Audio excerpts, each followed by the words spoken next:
Come on, man. Y'all already know. Good morning, good evening, good afternoon, wherever you're at in the world. We are officially live. Live in the building. It's your boy D Wood. It is another Bringing the Wood production, baby. This the Bringing the Wood podcast. And I'm your host, D Wood, and we are live. I'm gonna definitely let some folks get up in here though. We are definitely live.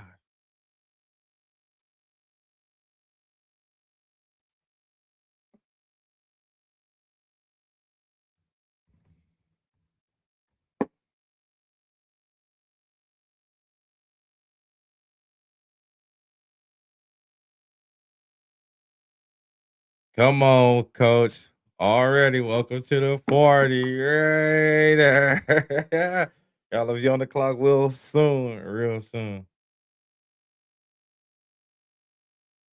Yes, sir. Yes, sir. You already know, man. Once the draft come on, I'll bring you on. You already know. So yeah. Expect that invite, player. You already know you got to get on here and talk Raiders. I know you're ready. I already know. It's gonna be a good one. It's gonna be a good one.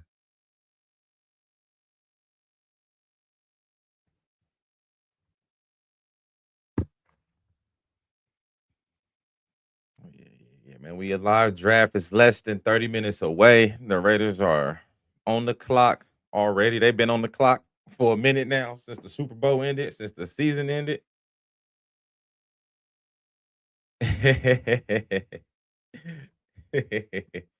It's all good, man. It's all good. Yeah, man. Raiders are they on the clock? Raiders on the clock.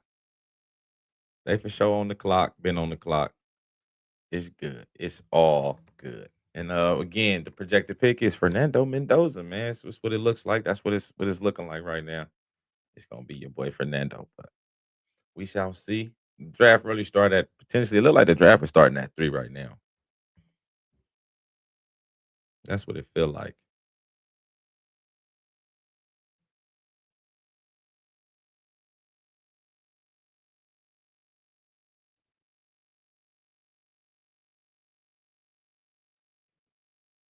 Yeah.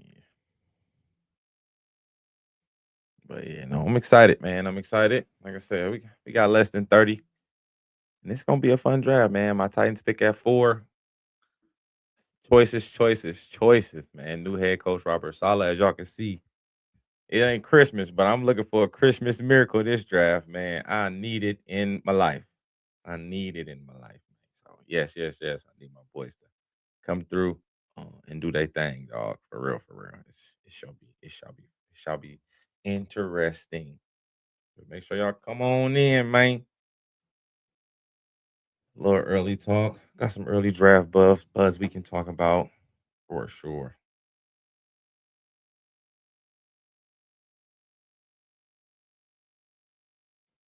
I might have to call the homie too. So couple homies. It's gonna be a good draft. It's gonna be a good draft. I'm excited. I'm excited. I'm gonna let a few more people get in this thing though before we get rolling.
Trying to spread that word to the people.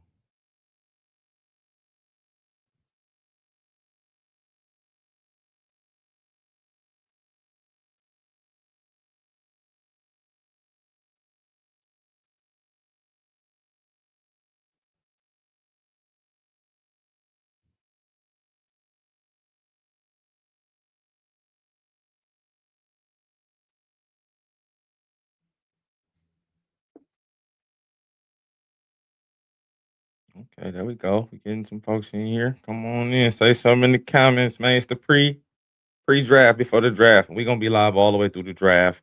We're gonna guess those picks. We're gonna talk about the trades. I'm getting my notes together.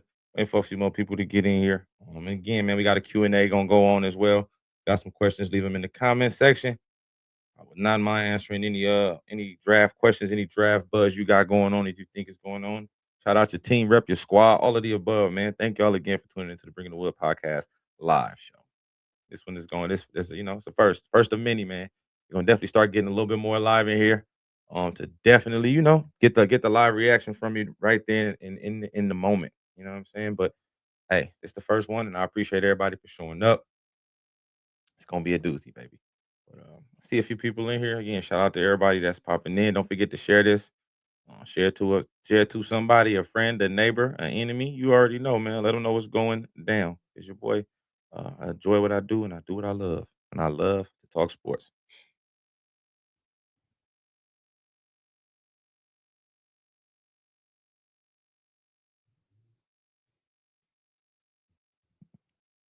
Talk about a little NFL draft buzz we got going on right now. Um, First thing I want to talk about is a couple of things that's been heating up. Obviously, the George Pickens talk about him being franchise tag and him saying he's not going to sign the franchise tag. Should the Cowboys not trade George Pickens? Um, I'm not sure. I don't know what they thought they were going to do when they got him. You traded him, got him for a third round pick from the Steelers. I don't know what they expected him to do. Did they expect him to be weak? Did they want him to be trash? Did they expect him not to be better than what he was when he didn't have any quarterbacks in Pittsburgh for the last 3 years he was there, 4 years he was there, and he didn't have a quarterback to throw the ball to him, and he was still at show flashes. And then he comes to Dallas, where they got a pretty good quarterback. Dak Prescott ain't the worst quarterback in the world. I give him top 10, top 15 quarterback in the league. So you know, um, you get some better play out the quarterback, and now and you pair him next to another all pro, Pro Bowl receiver, and there's the success. Um, and now they kind of like at this wall where they want to see more, which I respect that. And you do want to see more. If I show 'em, but I feel like you guys kind of know what this is going to be. I don't think he's going to take a big step back next season, but I do think this just gives them it'll just give them some time to move the money around and figure out exactly how they want to do this. So it's understandable, um, but I do think that's going to be something we keep an eye out for. I think if they take a receiver in the first 2 rounds, maybe I'm gonna say first 2 rounds for sure. Maybe first three because they got him on the franchise. So maybe even if that third round guy is a receiver, maybe they might not trade him this year, but maybe they trade him, tag and trade next year, next offseason or something like that. But I definitely think the George Pickens and Cowboy situation is something we should keep an eye out for, especially with them having 2 first round picks. Obviously, with 12, you wouldn't trade that. They definitely gonna go defense there. I don't think that would be the pick you would want to take a wide receiver on if you were going to replace George Pickens because his number's gonna be high because he's gonna ball out again. But if maybe at pick 20, 22, I think that's where they pick at 20 or 22. Um, if they were able to get a guy right there, then maybe we like, okay, yeah, George Pickens finna get traded. I think he would definitely have some suitors. He got traded from the Steelers for a third. I think the Cowboys will be able to recoup maybe a second round pick, maybe a late first, depending on how desperate the team is for a true number one receiver. But I do think a second round pick for George Pickens, maybe a second and like a fifth or something or a fourth. I think that'll be a good look for him. I think that wouldn't be too bad of an offer to give him for him to go out there and produce.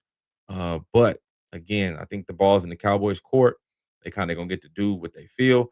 I think it's gonna be a interesting situation to see play out, especially while the draft is going. So while the draft is going, we'll see exactly what they do. But again, that's one of the earlier situations that we're gonna keep an eye out for is the Dallas Cowboys and what they'll do with their first 2 picks in the first round. Will they will they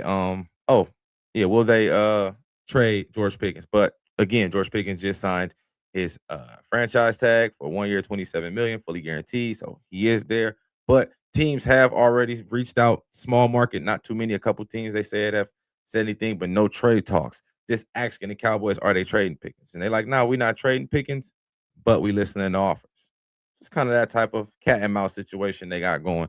Another situation to look out for is Nico Collins is having a little contract talks with the Houston Texans right now, and teams are checking in on the two-time Pro Bowler because the contract talks have stalled. And again, once you start to hear them contracts stall, you definitely want to you start to reach out to teams because again, man, it's hard to find a true number one receiver that's already ready to go, especially if you're a winning team. You know, you can draft you one. They still might have to develop them a year or two, but if you're able to put your hands on somebody and a talented guy like that, Nico Collins, he would be a really, really good look if that was possible. Not sure if the Texans are moving him, but again, once teams start to hear the contract negotiations are, coming becoming a little stale, becoming a little bland, teams will start to, hey man, what's going on? Is it good? Is he tradable? Is y'all, and then that's where the kind of the conversation start. I do think again they don't want to trade these guys, but if somebody offers you something they can't refuse, then again, I think we can always get ready to see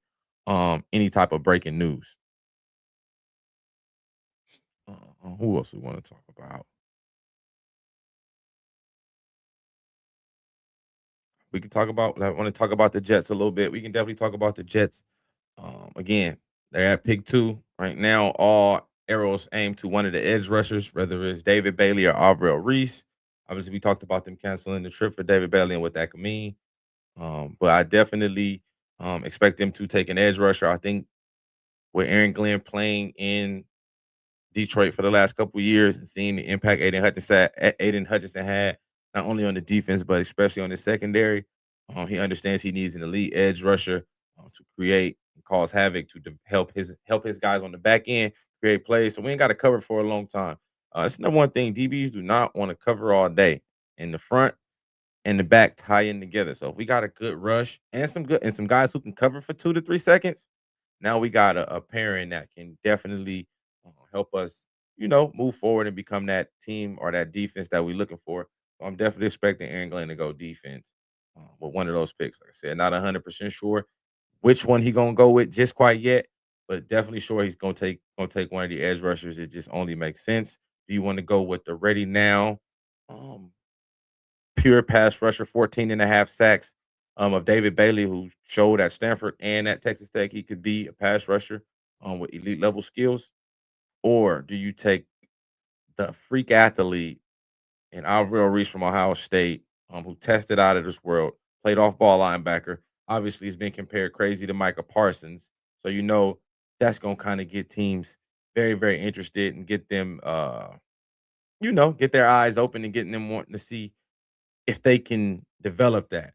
And that's kinda gonna be the key thing is can a team develop him to be Micah Parsons?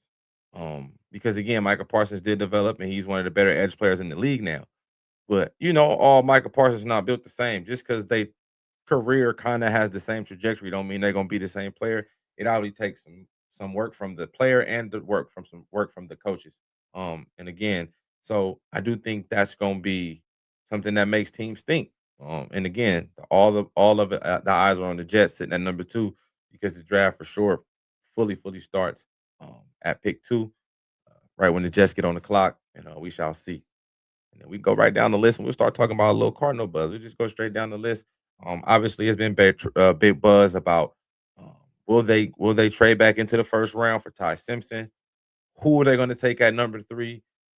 Obviously, the Jeremiah Love buzz has been heating up for the last couple days, leading up to this point, to where now it's looking like he could go number three to the Cardinals.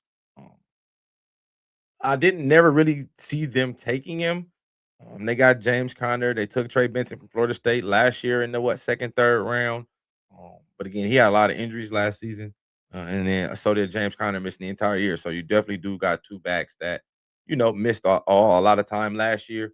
So I can see that. But again, with so many needs, I'm not sure if running back is the number one need. Obviously, they got a need for right tackle. Left tackle, Sona Paris Johnson has been really good for them. The receiving core is decent. Marvin Harrison, Mike Wilson, um, and the tight end, who just drew a blank on his name. It always happens like this. Y'all know I always draw blanks on these boys' names, but it always happens. He led the tight ends in catches. McBride, there it is, McBride. I'm like, I can't think of his name. But yeah, McBride. So they got a nice receiving core. So you could put a nice running back in there. Obviously, we talked about Jacoby Brissett. on the mock draft episode and what he's talking about and not being in camp. So I also think the Cardinals want to sell tickets too. They're a team that ain't selling a lot of tickets and ain't really got nothing to cheer about. So I could see why you would want to take the splash player in Jeremiah Love, get that nice Cardinal red 4 number, slap it on that jersey, put that love on the back of it, and start selling some tickets and, start to, I ain't gonna say give hope, but like give the Cardinals something to come watch. But I will say we seen what happened when you brought Ashton Genty, who is a good running back, and I do think he will be a good running back as time goes on. But I do think when you bring him in and there's nothing around to help ease him in, I think it'll make it a little hard. So I do think that could happen to Jeremiah Love if he was to get drafted by the Cardinals. So I'm not really sure if that's going to be the pick. That one be a little bit surprising.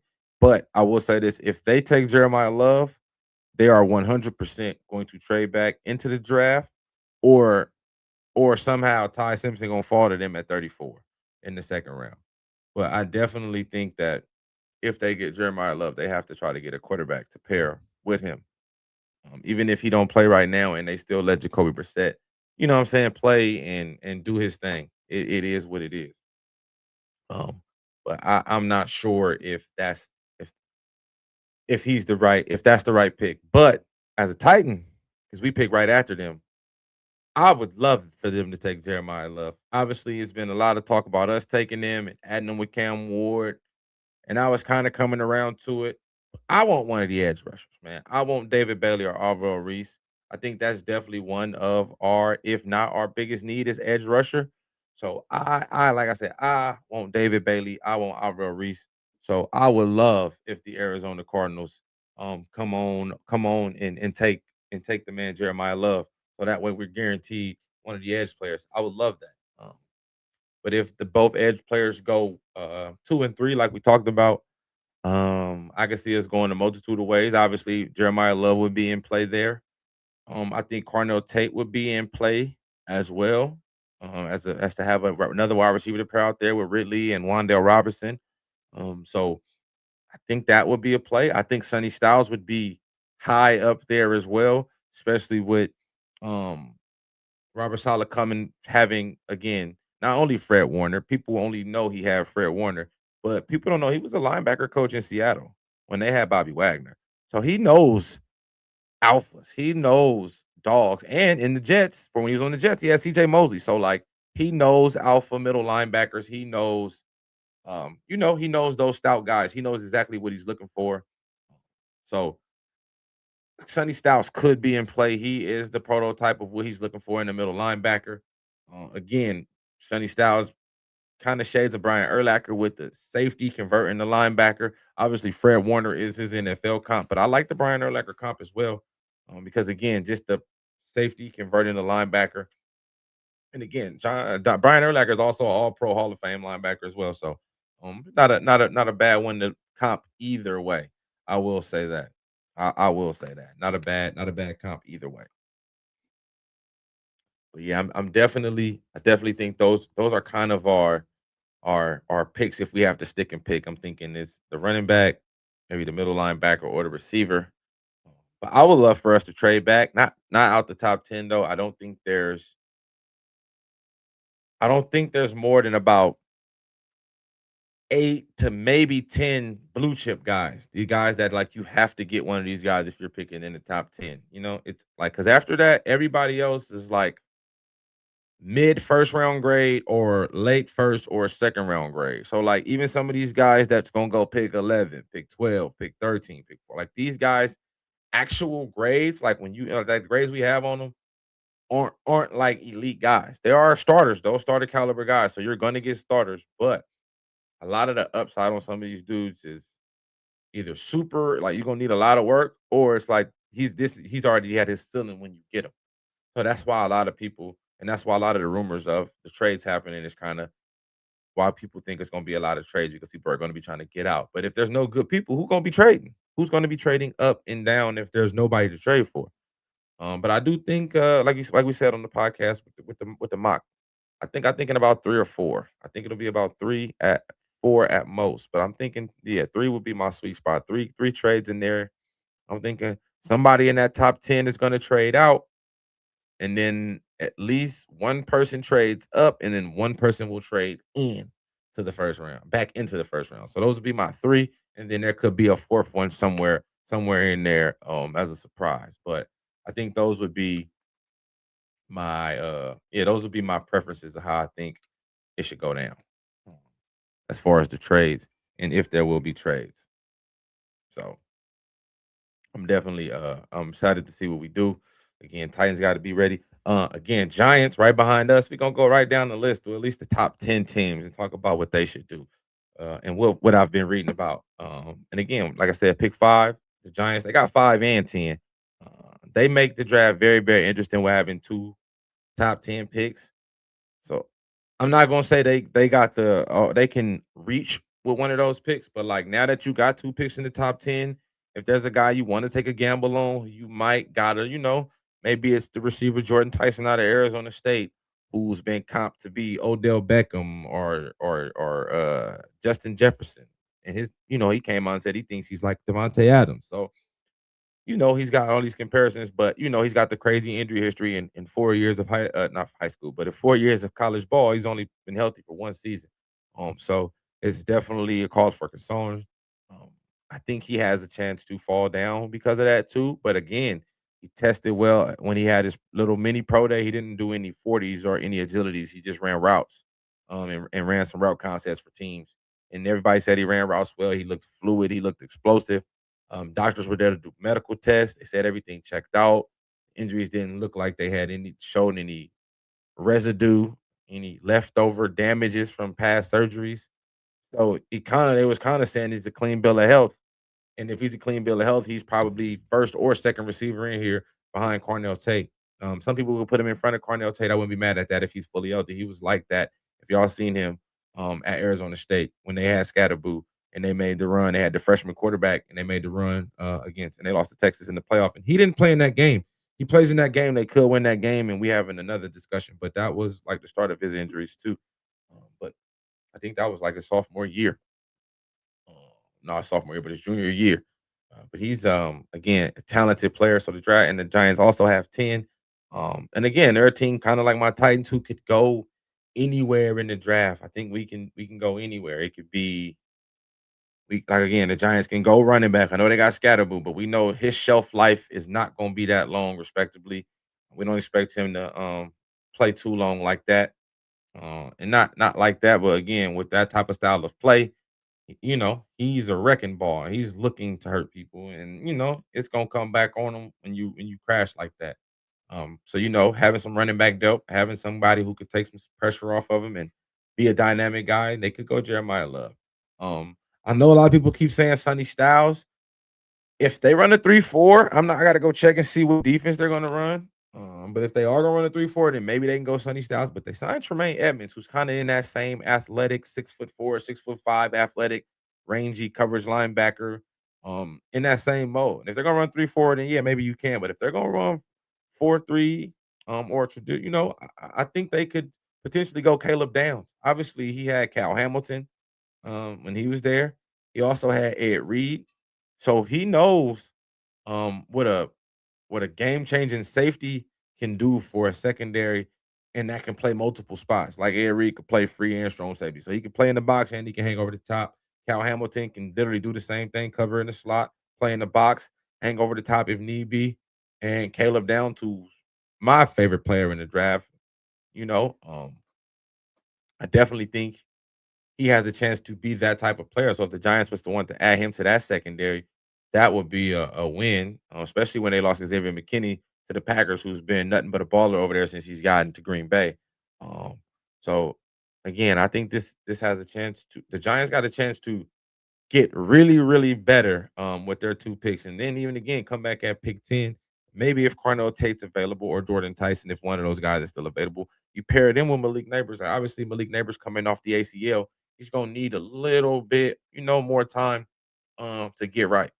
So I could definitely see them taking a wide receiver um, somewhere in if not in that one of those two picks, maybe even early in that second round, getting them a wide receiver to pair with Malik Neighbors. So that again, they took a quarterback last year in the first round. You got to invest in the guy. that's gonna get you the furthest. And that's Jackson Dart. He showed flashes last year as a quarterback. So I definitely think he has a chance to get better if they were to add another receiver or a running back. But again, I do think Harbaugh is a defensive minded guy. I definitely could see him, going defense, Caleb Downs. If Sonny Styles is, again, if they gonna go 3-4, maybe they're gonna do heavy 4-2-5, and it'll be Sonny Styles and Tremaine Edmonds in the middle for the whole game. And that could be a headache in itself for offenses when you got 2 6'4" rangy linebackers right there standing in passing lanes and covering your tight ends and running backs out the backfield. That could be um, a tough one for people to deal with and for offenses to adjust to. So again, the Giants got a lot of opportunities and a lot of things they could do. They can go Mantor Delane, the corner at 10. They did lose or Cordell Flott in the free agency. So again, there's a lot of a lot of moves that could be made for the Giants. And again, trading Dexter Lawrence to move up to get that 10th pick. Like I said, they sit in a really good spot. They're one of the 6 teams with 2 first-round picks, so they definitely have a chance to win this draft and really, really, really get after it. And I'm excited to see what the Giants can do in a division that is very, very strong. And you got the Eagles kind of in the flux, potentially getting rid of AJ Brown.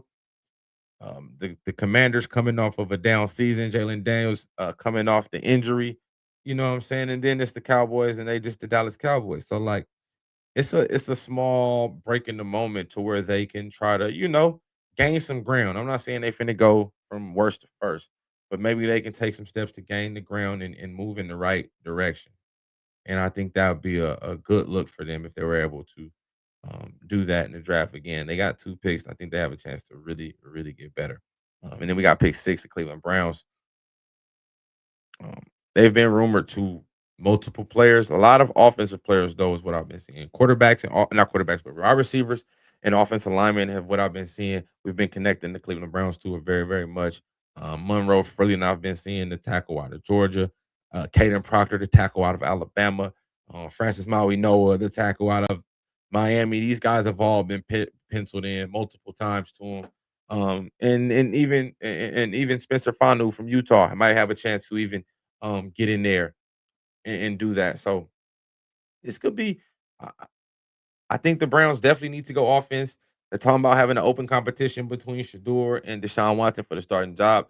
So you definitely want to put the most you can around them. I think receiver could be a mark too. If Cornell Tate is there, I think he's there. But I think the Browns are one of those teams that I think has a chance to trade back in the draft. Um, and I think they would be the team that would gain the most from trading back with all the holes they got, especially on offense. Not really having a wide receiver right now. The running backs are pretty good. I do like the running backs. You can still use some linemen. The line's kind of, been in and out. They've kind of whiffed on a couple tackles. They signed Jack Conklin. He's been injured since he got there. They lost. Jedrick Wells was a flop. So they definitely got some room for improvement on the offensive line as well. So I definitely think the offensive line or wide receiver or pass catcher, because maybe they want to go Kenyon Sadiq if they do trade back. But they did get Harold Finn Jr. last year in the second round, and he was really good enough for them to let David and Njoku go. So I'm thinking wide receiver or offensive line for the Cleveland Browns. I think they have a chance to really get better on offense again to protect Shador or Deshaun Watson, whoever's going to be. They're going to need good offensive line and some pass catchers. So I do think whether it's the first round or the second round, those will be 2 picks they'll go with offensive line and wide receiver. I think that they should definitely target those right away for sure. So those will be what I think for the Cleveland Browns. Pick 7. Again, those said Washington Commanders we was just talking about. I think they want Jeremiah Love. I think Jeremiah Love doesn't fall past 7. I think they're the wall. They're the wall for Jeremiah Love. He won't fall past 7 at all. I think he's the guy that they're targeting. You pair him with Jalen Daniels, that's an explosive backfield. They still got Scary Terry out there, so they got some playmakers. That could be a nice offense if they were able to add him. I do think that would be a good move. If they can't, a wide receiver would be good.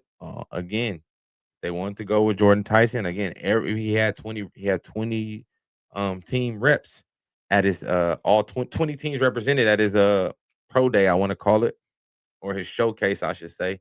And he was on point, man. So I do think he has a chance to be there. Obviously, we talked about Arnold Tate as well. Um, Boston out of Washington. I know he's been kind of falling a little bit because he kind of didn't run the top end 40 time. So I know that's kind of why he's sliding down the list. They also can go Malachi Lemon, the amazing slot receiver. He won the Biletnikoff Award last year from USC. So I think that's a person they could definitely eye as well um, in the draft. And I think that'd be a good look for him too. Again, pass catcher and offensive line is what the Browns need for sure, for sure. Pick 8, the New Orleans Saints. Man, the Saints can draft. I think the Saints should take the best available player. Unless, and again, I don't think Jeremiah Love gonna be there, so it won't be a running back. But whoever the top player is on their board, take that person. Whoever that is, they literally could use whoever's available. Whoever is available, they could use. Receiver, offensive line, deep edge rusher. Ruben Bain might be there. The other two edge rushers might. Ruben Bain, they lost Cam Jordan, so they still gonna need to replace him. Ruben Bain would be a nice pick for them there if I had to pencil somebody in. I think I like Ruben Bain right there at pick 8 to New Orleans. Could be a little high with the short arms, but again, if again, Ruben Bain is a dog. I always hate that I even compliment Miami players, but the job is the job. And he does his job really, really well. Short arms or not, he is a problem. And he's a problem to deal with. And I think he's a physical freak, super explosive. You seen him at the pro day, dropping in coverage, showing he had some drop flexibility. If you want to drop him in the end on a stunt blitz or something like that, he can kind of do that. So he can catch the ball soft hands. Again, Ruben Bain, I think that would be a good pick, but nothing specific for the Saints and who they should draft. They should draft whoever is available when they go to pick. I think that's the move. That's the move. That's my final answer, and I'm sticking to it. Pick 9, the surprise team in the entire top 10, the Kansas City Chiefs. Obviously, Patrick Mahomes get hurt. You're gonna be picking down here, dog. He's that good of a player to that team. We know how valuable he is. So again, you got to protect your investment, right? Even though he get hurt because he be running a lot too. But I'm definitely thinking offensive line. They can definitely go O line. Wide receiver is another place they can go. Tight end, Kenyon Sadiq. I think he'd fit well there. The way Mahomes loves to throw the ball to tight end, he can learn under Kelsey for another season or two. I think that would be something that could be good if they were able to get Kenyon Sadiq right there. Might be a little rich. As the draft get ready to begin, I'll pull out my I got my top 50 players because I don't need all my whole top 200 list. We're not getting that deep. So I just got my top 50 players for the first round because I'm pretty sure some people that's not in my top 32 players is going to go inside the 32. So you just kind of want to go a little bit further. But yeah, I think Chiefs go. I think corner should be the top need. And they could have a pick at either one, whether it's Mansour Delane or Jared McCoy from Tennessee. I think they'll have either one, and Mansour Lane of LSU by way of Virginia Tech, and McCoy by way of Oregon State. The transfer portal be live, so these boys be moving around. But I think I think anywhere in the secondary, it ain't even got to be corner. It could be safety. They lost Brian Cook as too as well, who was a really good safety. They lost 3 corners, so corner, safety, anywhere in the back end. If Caleb Downs happens to slip to 9, I think they should run it up there because now you get position versatility because they need both. And you get a guy who can play nickel for you in some packages and play over the top for you in some packages and play in the box for you. You know what I'm saying? It's a very good blitzer. I think if he's able to fall to 9 to Kansas City, that'd be a steal. Caleb Downs is a top 5 player in this draft easily. And I think that if he was able to get to Kansas City, that would be a steal for them. He would help that defense out tremendously. I also think putting somebody on the other side of George Karlaftis as well, maybe a speed rusher. But again, they are another team with 2 picks in the first round, so maybe they double back in the back end and they go out and get a guy. They got pick 20, 29 from the Rams, I think it was 28, 29 from the Rams. So maybe you double back and you get your receiver with that pick. Maybe you trade up a little bit with that one to get a little closer.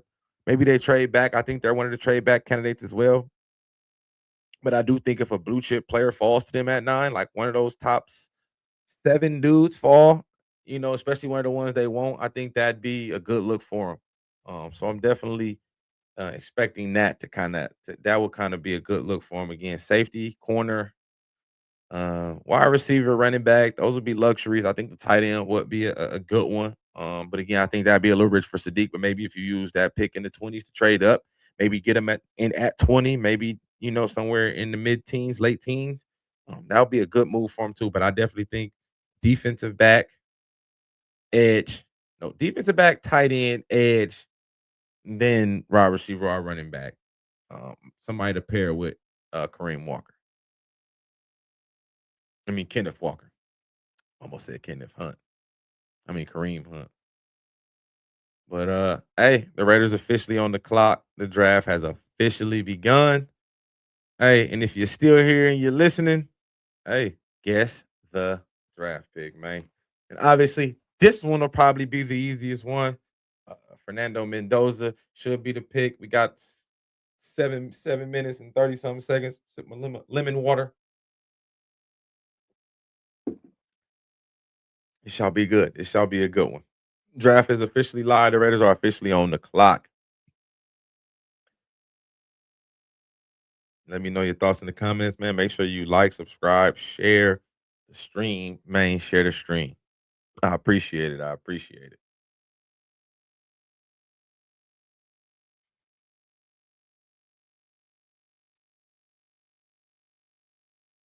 Yes, sir.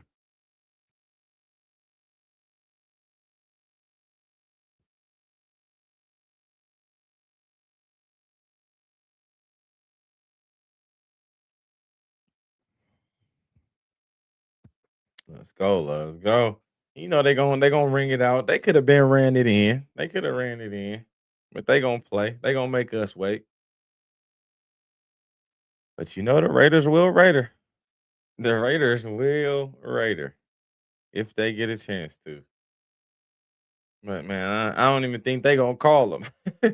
They gonna be like, you know what? We just gonna turn the pick in. You already know. We just gonna keep them guessing. We only want them to see you get on the phone. Make them wait. But yeah, man, little, 6.5 minutes before the Raiders got a pick. So it's all good, man. But again, we guessing the pick is gonna be Fernando Mendoza. So um I'm definitely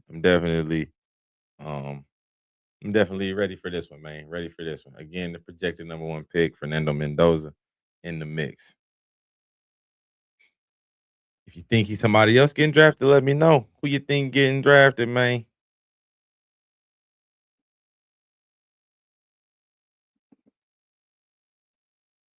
And then, oh yeah, we already talked. And I don't got to talk about pick 10 because the Giants got pick 10, of course.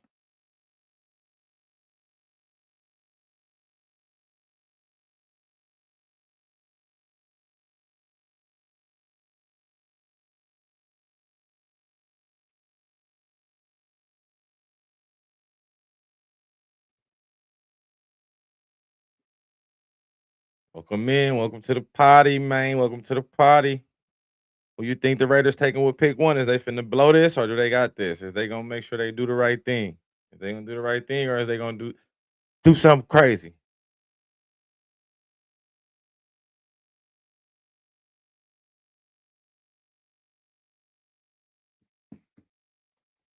Yeah, we got a little under 5 minutes.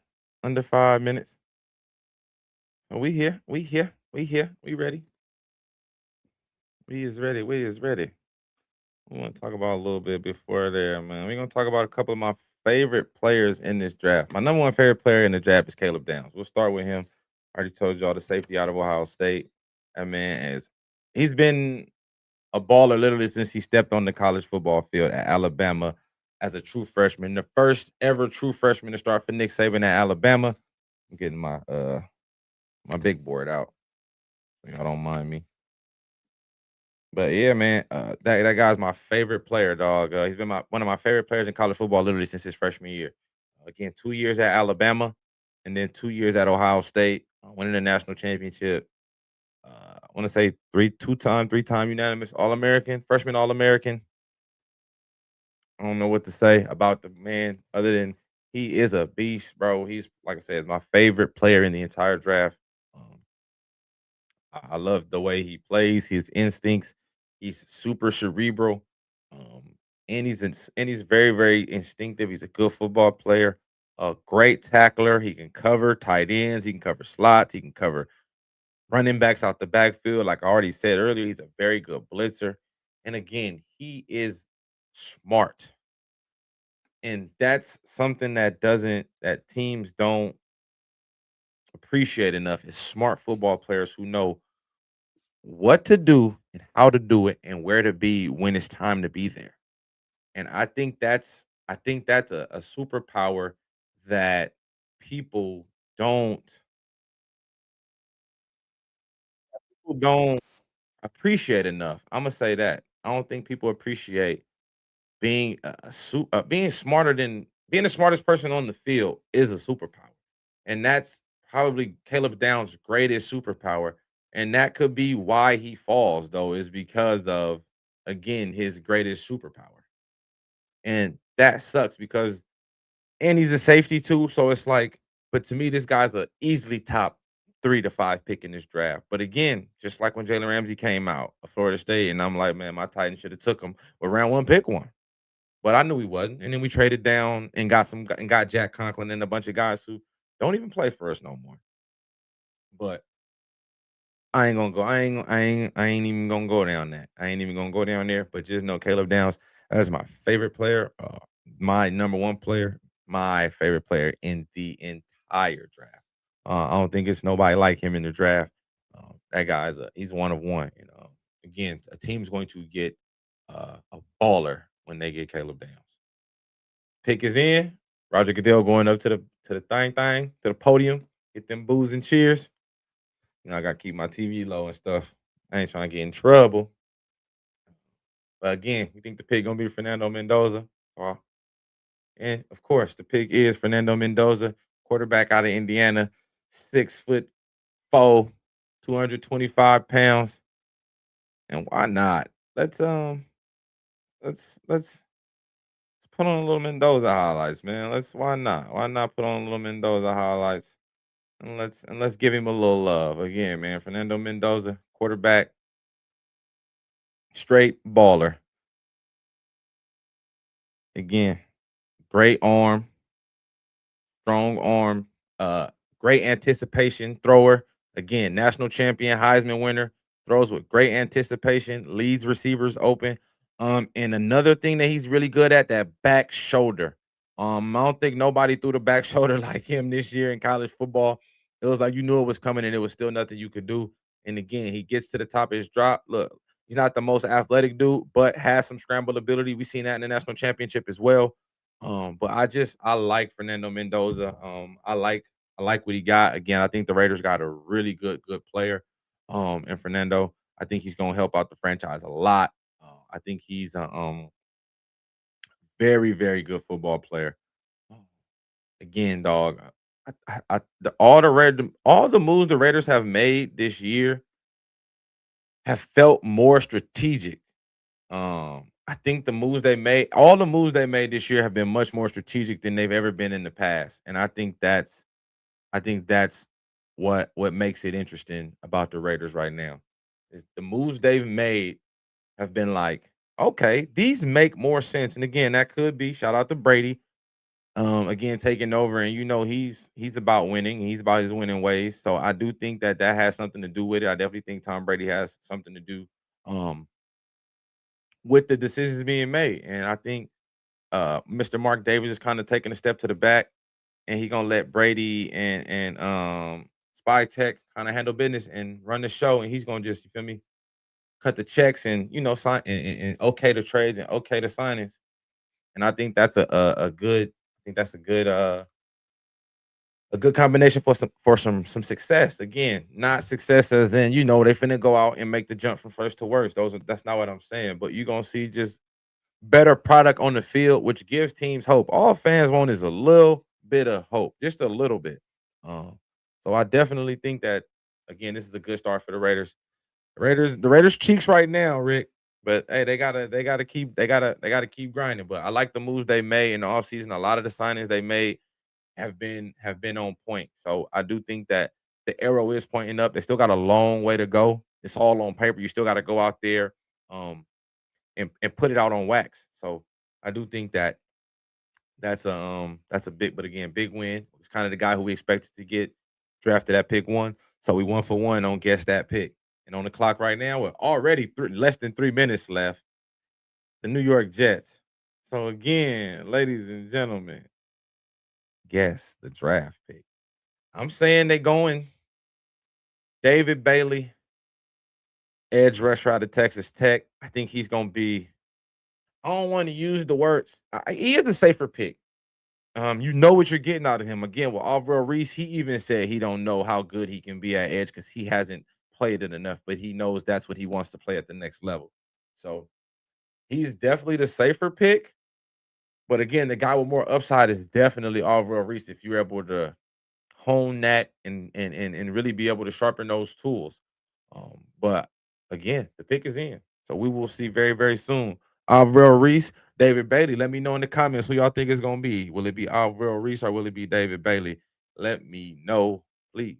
Again, I'm going David Bailey, defensive end out of Texas Tech. That's my choice.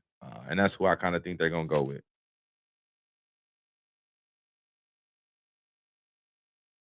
That's my choice. And I'm sticking to it.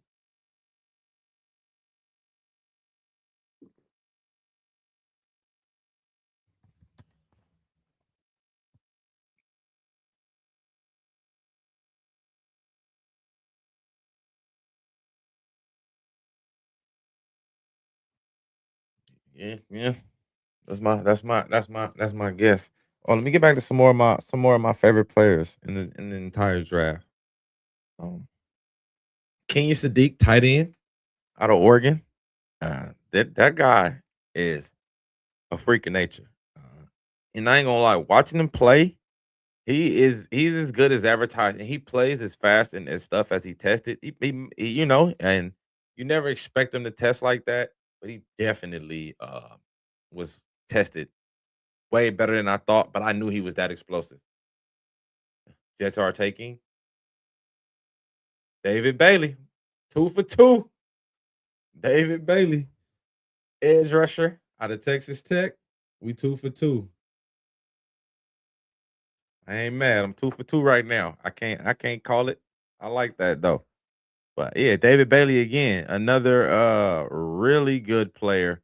Again, edge rusher, super, super talented. Again, played 2 years at Stanford, 3 years at Stanford. And was really good at Stanford too. He wasn't a bad player at Stanford. So, but again, you transfer to kind of show your skills. And again, you already know. We got to give him a little. He got to get a little airtime. And again, uses his hands, straight power, powerful with his hands. Again, has the total package array of moves. Has a swim move, can got rip, go up and under, can convert speed to power. Again, the safest one of the safest picks in the draft, if not the safest pick in the draft, outside of obviously you're gonna say the quarterback. But this is almost like foolproof. Look, he can rush, and again, he's got versatility. He can rush inside, he can rush outside, he can rush from inside. Wide nine, 1-on-1. There go that spin move I talked about. He is as advertised. He's a very, very good player. Um, This guy is again. Look at him. Speed now. He can't even, you know what I'm saying? We done seen 3 different moves already in 3 clips. That's why I'm saying this guy is ready to play in the NFL right now. Him and Caleb Downs will have a chance to be rookie of the years, depending on where they land and if they stay healthy. But again, spin move, speed to power, straight burst, dip and rip, and that's that spin move. The spin move is his money move. And he's really good at it. Like I said, David Bailey is this is a good pick for the Jets. Like I said, this is Aiden Hutchinson. This is what you want. You want a guy who's just consistent, in and out, night in, night out, consistent. 14 and a half sacks, tall, long arms. We're gonna see he wasn't great against the run. He wasn't the worst, but he's gonna definitely need to, you know what I'm saying, step his game up just a little bit, get a little bit thicker in the bottom part of his frame. And I think that'll help him out when as they help him become a better run stopper. But other than that, man, this guy's foolproof. I think a hell of a pick for the Jets. I think that was the right choice. Again, I wish I would have been wrong. Because again, I want an edge rusher.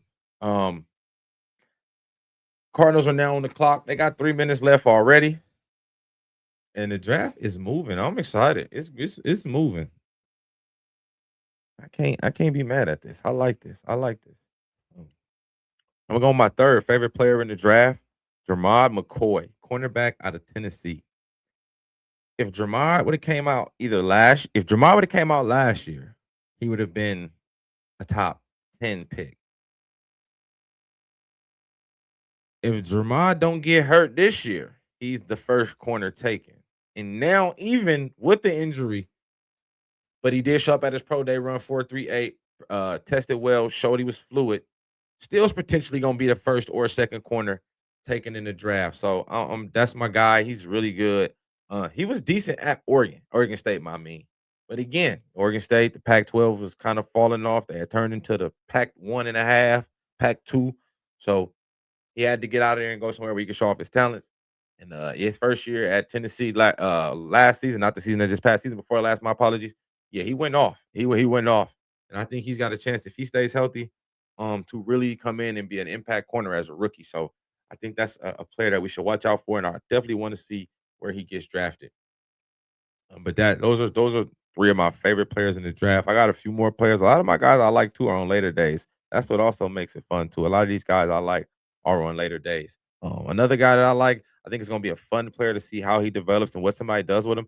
Zachariah Branch out of Georgia, the wide receiver. They call him a gadget player. I think he has some real wide receiver ability to be a slot receiver, like a good one. But I think teams just wanted to use him like that because he was so athletic and so fast. But I think he has a chance to be a receiver. USC used him as a receiver a little bit more than Georgia did, though, for sure. But I do want to see where Zachariah Branch goes. I think he has a chance to be an impact player early because of special teams and the kick returns and punt return ability he has, but also it's a development as a really good and dangerous slot receiver in this NFL. So those will be guys, and I'll give y'all one more. But the Cardinals pick is in. I think I'm gonna go with Jeremiah Love because, like I told y'all, I want Alvaro Reese, so I'm gonna say let's go with Jeremiah Love because I'm gonna be sad if it's Alvaro Reese. I really hope it's Jeremiah. I hope it's or it could be Spencer Fanu. They do need a right tackle. You get him now. You got two bookend tackles with him and Paris Johnson, who they took out of Ohio State in the first round. 2 years ago? You get both of those guys. You got two bookend tackles as well. I'm with that too. Only thing I ain't with is y'all taking Alvaro Reese because I want one of these edge rushers. I think Salah can develop Alvaro Reese. I hope that's what he wants to do if he falls to us. I think that he could turn him into a really good edge rusher. He's got history with a lot of good defensive ends, edge rushers under his tutelage. So I definitely think this is something he can do and something he can manage. But we will see. Because again, the pick is in, and I'm picking Jeremiah Love for the Cardinals. If I get my pen. Oh, tough one. It's all good. Yeah, the Cardinals pick is in. Let me know who y'all think the Cardinals picking, man. Who y'all think the Cardinals picking? Uh, I I think the Styles brothers, the first one, he getting come into play. They picked Jeremiah Love. I'm 3 for 3, y'all. I'm 3 for 3 right now, live on TV. 3 for 3. I picked Jeremiah Love. Come on, but Sonny Styles though, to come back to you, I'm 3 for 3. But to come back to Rick, the Styles brothers, Sonny, his clock start right now from us at 4 to the latest he'll go is 12 to y'all. He doesn't. He is right now. He can go to us, and Salah could be like, I got my Fred Warner for the next 12 seasons, and he can plug and play as a rookie and go. Remember what I did say about Jeremiah Love. If they took Jeremiah Love, I think they're gonna take Ty Simpson. They're gonna trade back into the first round, or they're gonna hope and pray that he's there at 34. So they got the second pick in the first round. But you gotta hope the Jets don't take him because I think they got 33. So, you know what I'm saying? It's a real sharp situation. But I definitely think though, one Styles brother, he can go anywhere between 4 and 12. The other brother will probably be a late day 2, early day 3 pick. He has a chance to be a good player because he played wide receiver at Notre Dame before he transferred to Ohio State and switched to safety. Um, he played wide receiver at Notre Dame, so he has great hands.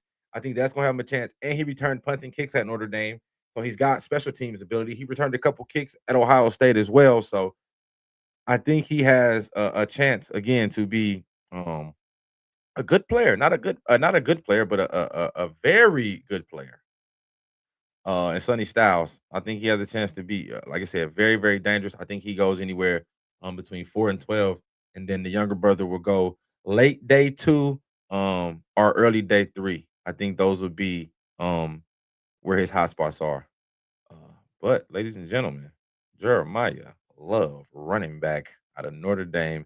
This guy is explosive, fluid, mobile, catch the ball out the backfield, 6 foot tall, 212 pounds, 2-year starter at Notre Dame, led the country in all-purpose yards over the last 2 years, and total touchdowns as a running back.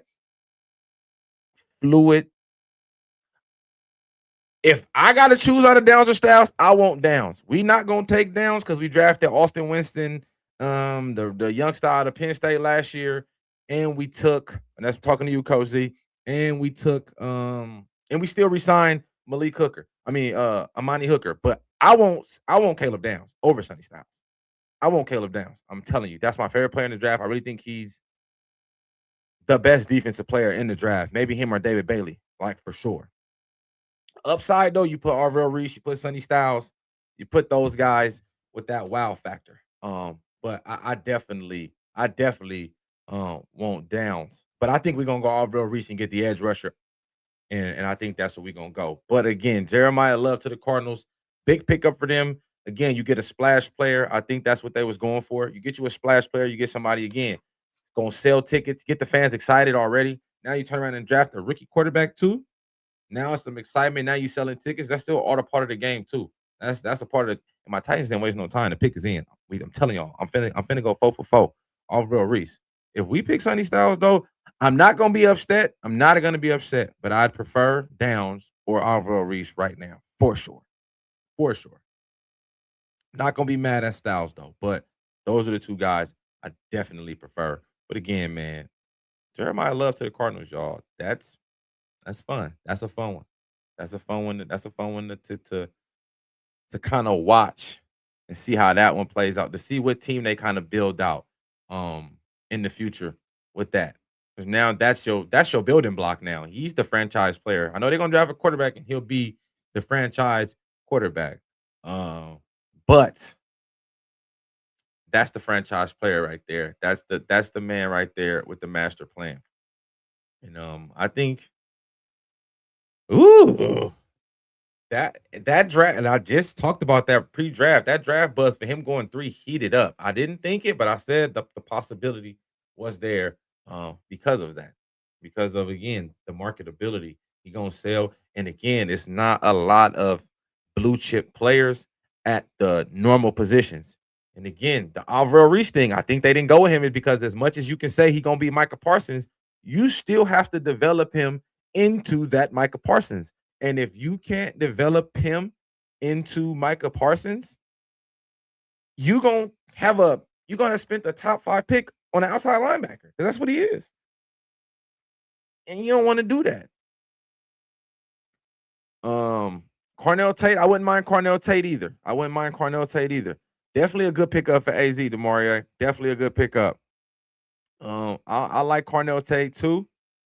I think Cornell Tate definitely I think he has a chance to be a very good player in this league. Ohio State receivers ain't gave me a reason to not believe.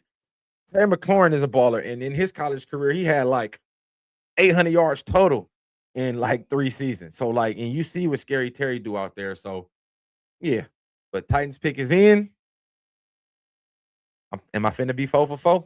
Alvaro Reese, outside linebacker, edge rusher out of Ohio State. Am I 4 for 4, or do we go with somebody else? We're finna find out right now. Let's see if I go 4 for 4 on that.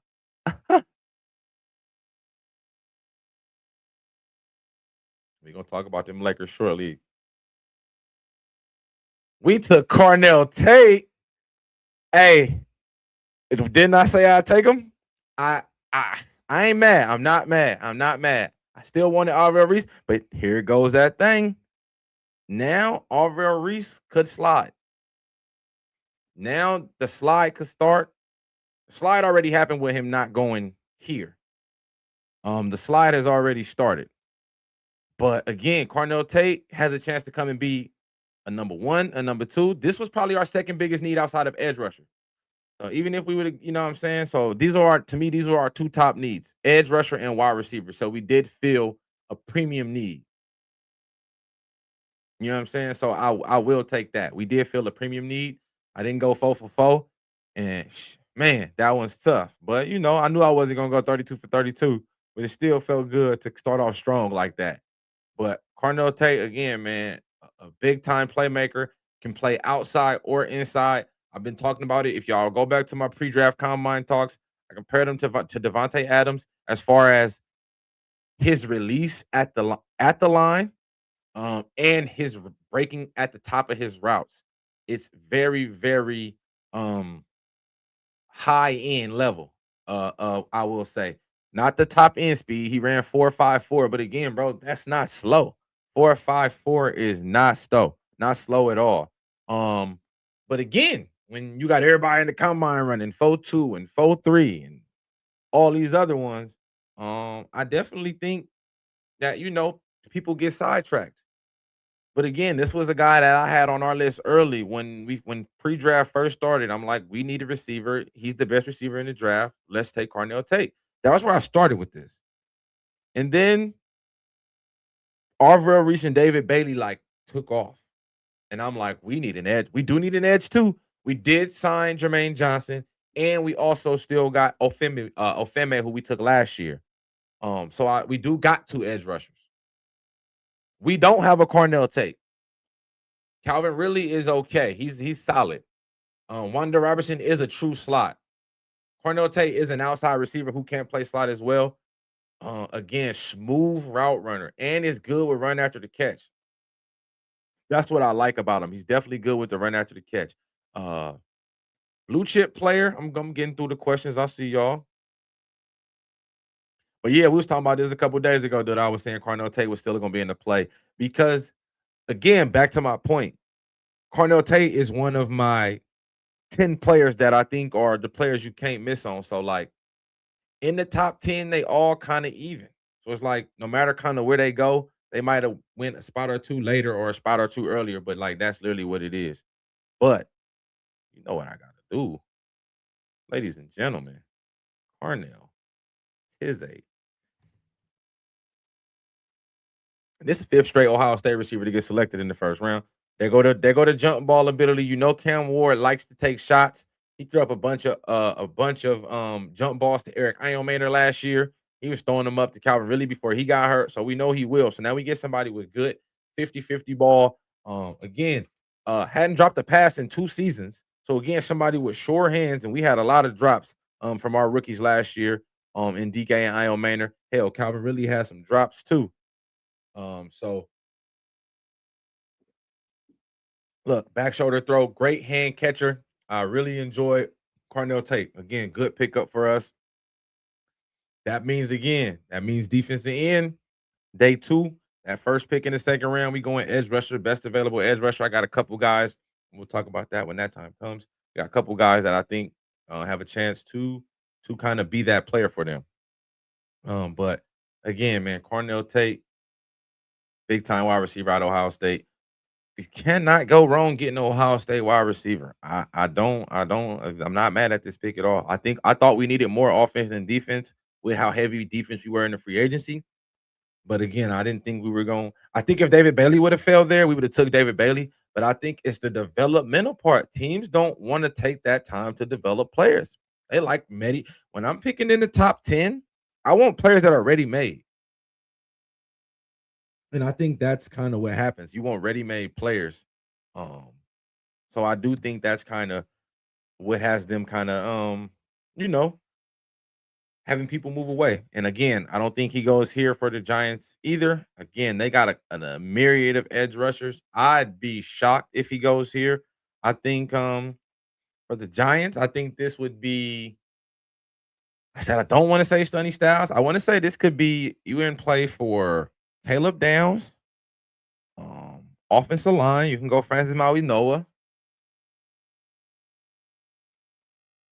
and then the wild card is a receiver. But again, I think we took Carnell Tate, so I don't know if they're going to go Jordan Tyson this early with the injury history. If they do, that means that their medical staff cleared him all the way.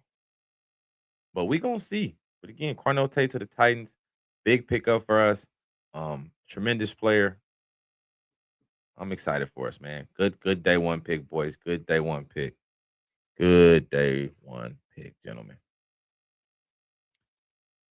4 for 4 like a Wendy's meal.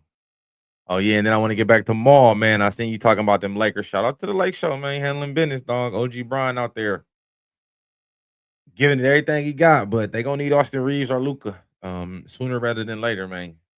But if they get able to get away from this series in 5 games, maybe if they can get out of here in 5, that'll give them boys a little bit more time to rest. Brian to be able to get a little bit of rest, and that'll only help y'all out in the long run. So I do think that could be something that y'all should look into. Is definitely trying to get rid of Houston as fast as you can. No, a crazy route runner, bro. That's what I'm saying. Like that's why I compared him to Devontae Adams during the combine. I'm like that. Those routes, that's Devontae Adams esque early, like the just getting in and out of those breaks. He's a fluid player, just super super good.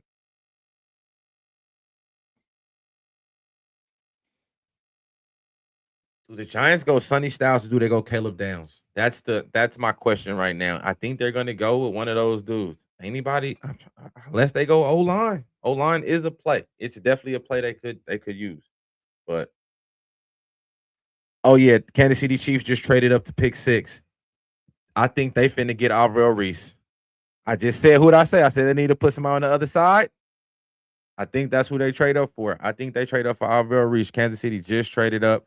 I haven't even got what they gonna trade up for. Yeah, I ain't even got the info on what they traded up for yet. But yep, Chiefs trade up to pick 6, and they'll be on the clock next. Yes, sir. Okay, that's it. I said pre-draft. What teams did I say pre-draft? Chiefs, Browns. Teams I said got the chance. That teams that should want to move up or down the draft board. And there it is. There go one. There go one trade. I said 3. 3 was the magic number. That's one. One trade. And the Giants take. I'm going with. I can't even hear. Oh, the man made the pick yet. Damn. Who do I want to go with? Who y'all think they taking? Caleb Downs, Sonny Styles, or other? I'm going Caleb Downs though. I'm going Caleb Downs. The shocker would be Jordan Tyson, but I'm going Caleb Downs with pick 5 because again, I think they signed Tremont Edmonds, so I think they go Caleb Downs. But we gonna see that Gardell at the podium right now. Yeah, this kind of shake up the top a little bit because, like I said, I telling you, I didn't think Alvaro Reese was gonna fall. That's why I said once we didn't take him at 4, he's already sliding because the Giants not gonna take him because they already got all they got is edge rushers. Ooh, I'm wrong. Guess who they took, y'all? Avril Reese, linebacker, Ohio State. That's a shocker. He was probably the best player on the board. But now, see, now I get funky because now you like, well, what you gonna do with Kayvon Thibodeau? And then what you gonna do with Byron Burns? Shout happy birthday to Byron Burns. And then what you gonna do with who you just drafted? Carter, Abdul Carter. None of them played D tackle full time. You and I know you didn't take pick 5 for outside linebacker again because you didn't want to take middle because Tremaine Edmonds. So I knew Sonny Styles wasn't the pick here. Uh, I'm baffled. I'm baffled. I want to see how this plays out. This is probably going to be the most shocking pick in the draft to me right now. This is the shocking pick right now to me. The Chiefs acquired pick 6 from the Browns for pick 9, pick 74, and pick 148. So, yep, Chiefs will be on the clock at right now. Chiefs are on the clock right now. They trade up. Damn. I think they go Caleb Downs. If they go Sonny Styles, they could because they just got they do got Bolton, who's the beast, but you could put somebody next to him much more athletic, and Bolton's pretty athletic too. But I'm saying Caleb Downs go here. Caleb Downs, Mansour Delane. Yeah, I think they got to go defensive back. Yeah, I gotta go defensive back. I gotta go defensive back. But man, Alvaro Reese to the Giants. Again, this guy is athletic, he long, he fast, he twitchy. He all of that stuff that they talk about. And that's why he got all the potential to be. But again, now if you're just thinking in the future, if they're able to develop this man, we talking about Abdul Carter and Alvaro Reese coming off the edge at you, dog. That's scary. Whether you believe that or not, that's a scary tandem coming at you, dog. They got a chance. They got a chance to do something with that. They got a chance to do something with that. And I'm man, that was, ladies and gentlemen, Alvaro Reese. Again, linebacker is what he's gonna play. You're gonna see a lot of off-ball linebacker. That was a 4th and 2 play versus Texas. This was week 1 this year. As you can see, he's instinctive, quick, gets to the line, playing 4 or 5 yards off, still was able to meet him behind the line of scrimmage and get it. And again, sometimes playing rushing from the inside as a defensive tackle, showing some versatility. And again, he's raw as an edge rusher, raw as a pass rusher. Mm-hmm. And there he goes, right off the edge, blitzing from the linebacker spot. He played a lot of, and then in the Miami game, they had him playing edge in the Miami game a lot, but they started getting gashed in the run, so they moved him back to the middle. And as you can look, he can cover too. So like, again, if all else fails, you spent your 5th pick on a very good outside linebacker though. He's not trash. Again, he can blitz, he can cover, he can tackle, he can run, he can spy the quarterback. So like, it's not a bad pick. It's just like, ooh, what are you gonna do with him? That's what I'm more so saying because how deep they are at the defensive end position is more so what I'm saying than anything than the player. The player is a baller. But if you finna end up playing him at linebacker, I probably would have took Sonny Styles. But again, he gonna show some of the edge ability, as you can see. Good hands, good hand placement. He's not a finished product though. So that's gonna be um the one, that's the one thing. But again, Harbaugh probably feels, hey, you see these DNs I got, we can all chip in together and turn him into something. But now that kind of again makes them look like, hey, one of y'all expendable, bruh. Don't know which one. Obviously not Abdul Carter. But Thibodeau had already been talked about and rumored in a bunch of trades all year. So I wouldn't be surprised. But we will see. Hell of a player, though. Like I said, they got them one. Alvaro Reese, he's a problem. Like I said, he's good. I wanted us to take him. But again, I think it was that developmental piece. And then I do think we receiver and edge was our biggest need. So we rather go with a ready now receiver than a developmental edge outside linebacker. And again, I'm saying the Chiefs is going Caleb Downs, safety from Ohio State, or Manzador Delane, but I'm gonna go with Caleb Downs. But they went with Manzador Delane. I told you, but I knew it. I still take that. I'm getting half credit. Y'all ain't got me twisted. Yeah, I'm taking half credit for that. I'm taking half credit for that one, dog. I need that. That's me. I said DB for sure, so I need that one. That one count. That's a great one. That's a great pickup. That's a great pickup for them. But again, they need corners. And I think I think at pick 28, they should take another one. If Colton Hood is there, from Tennessee, if he's available, I'm taking him. Brandon Cisse from Mississippi, from South Carolina. I mean, I'm taking him. Like I'm getting another corner out of this draft, or a safety, but another DB is drafted with this pick, unless an edge rusher that you really like falls. But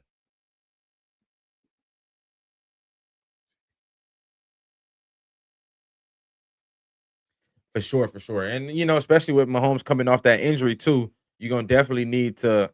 Hey, he gonna need an extra stop or two on defense. I'm gonna need an extra possession or two now because I'm still trying to get back into motion.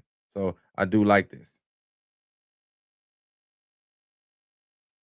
Look, my cousin David just said first trade off the board. We talked about it. We said we was all having that conversation on the mock. We said that's one though. Commanders on the clock. They pick in. Again, they took receiver. I mean, not receiver. They took corner. Oh, they could go Sonny Styles. Bobby Wagner ain't signed back yet. I don't think they signed Bobby Wagner back yet. I think they wanted Carnell Tate too as well. So maybe they take a reach on Jordan Tyson. They were one of the teams they were one of the 20 teams at his pro day. If they want to take the receiver, you go Jordan Tyson. But I think they might have been. I don't know who they were jumping to move up and get the lane. Maybe the Commanders were thinking about him. Maybe New Orleans was. Like I said, New Orleans is going to take the best available player. But the Manziel Lane was the number one corner. Obviously, I told you Gerard McCoy with the ACL kind of sets him back. But again, Manziel Lane, very good corner, about 6'1", long arm, very athletic. So no, very, very good pickup. He's gonna be out there, plug and play player rookie year. He's gonna be starting for the Kansas City Chiefs right away, handling business.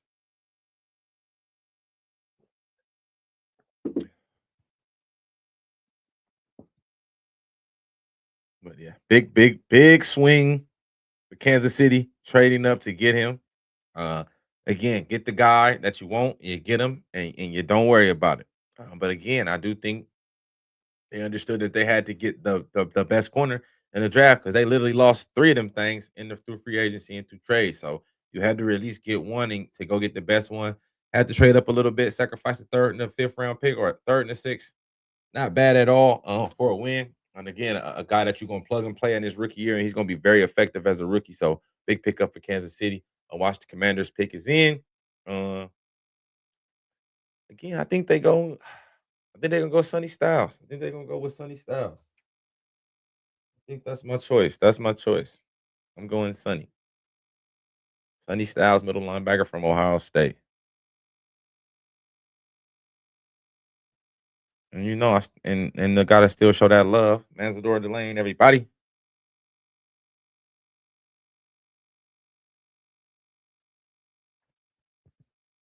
Again, this guy's good too. Long arms, very athletic, loves to play in press. Good in phase, good eyes, good hips, break on the ball. PBUs, he's really good, really, really good in man coverage. Again, Chiefs play a lot of man, do a lot of blitzing. Steve Spagnuolo known for sending that heat. So you definitely gonna want some guys good in man coverage, sticky that can cover for 2 to 3 seconds. Again, a lot of press man, good hands, plays in phase. Look, receiver gave up on the route because how physical he was. So again, they got them one. This guy is gonna be a very, very good player in his rookie year. Like I said, physical at the line. You're gonna need that physicality in the AFC West for sure, for sure. Because you got to be able to get physical with those receivers. They get aggressive. Good zone corner as well. Can play off ball. He has good eyes. Because he plays in they run a lot of they'll run a little cover two in LSU too, and he'll jump some out routes. And he's really, he's good with his eyes. He has good eyes, good hands. Again, you get drafted this high because of that. And the Commanders pick is in. We're gonna see who they take. I'm going Sonny Styles though on the linebacker.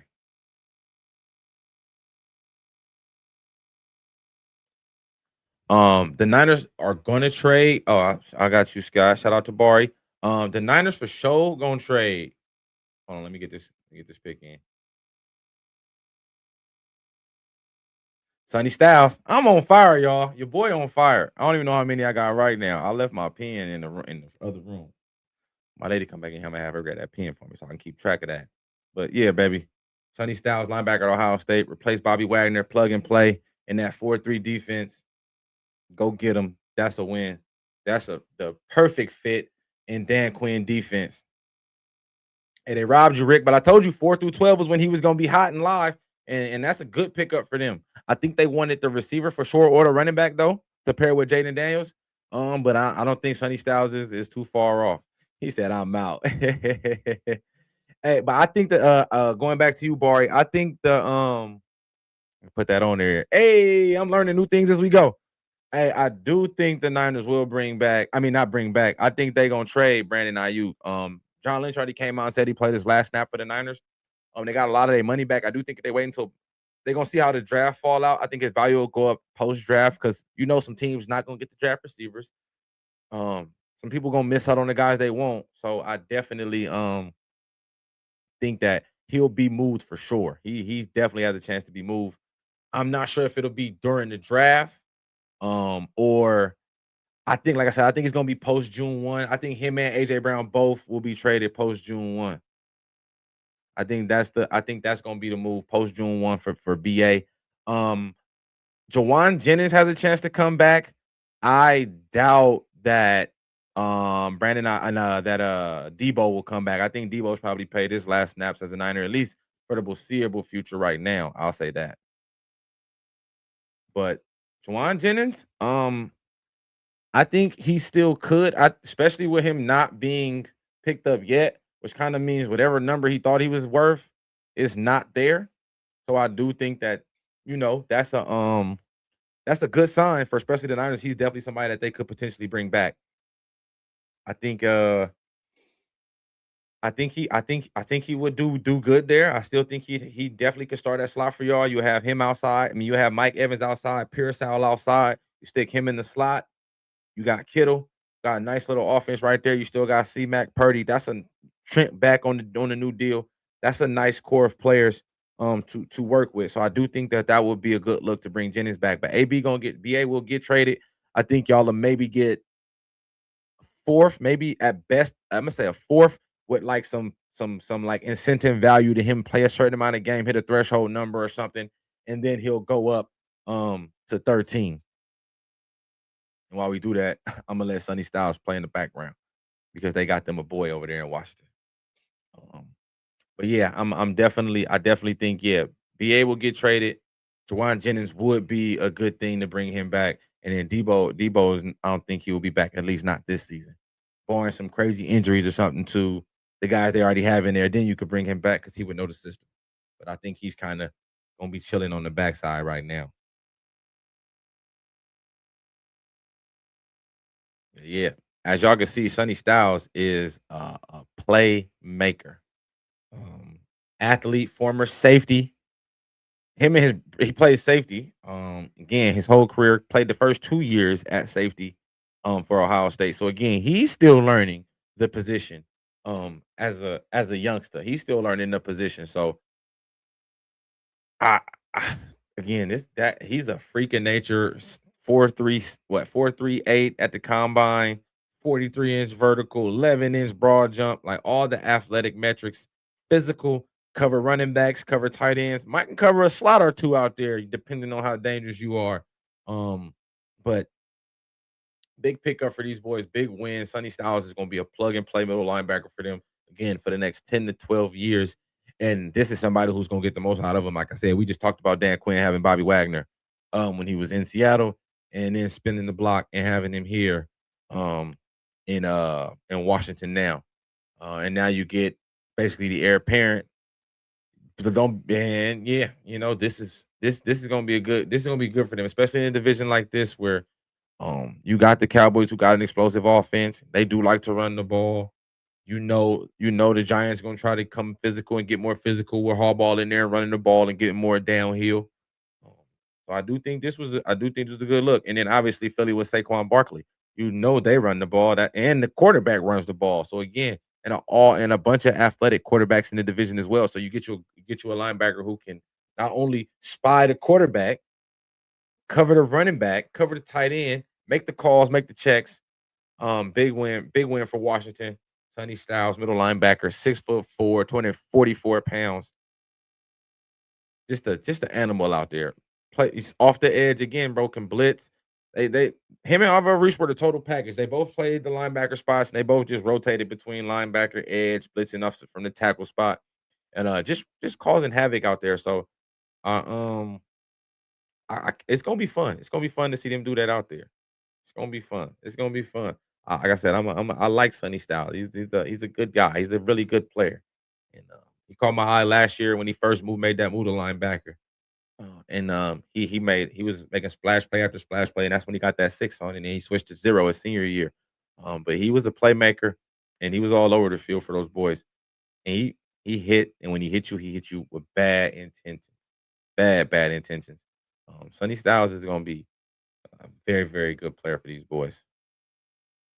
I know that sad face got to be from. I was just gonna say that at Ricky Anderson podcast. I knew that sad face had to come from you. Hey, it's still good players though. Again, y'all still could use edge. Ruben Bain still here right now, even though this is where Ruben Bain could go. I think this is probably where he goes. Again, because I think this is I'm trying to see if there's a pin close by. If we want to reach it. I think this is gonna be Ruben Bain though. Again, no Cam Jordan, who's been the focal point, who's been a 10 sack guy since he basically been in New Orleans. And yeah, I think they're gonna replace him with edge. But again, they could take the best available player. Um, So that just depends on what they board says. Yeah, I can see him playing out there in space too at the little bit of nickel.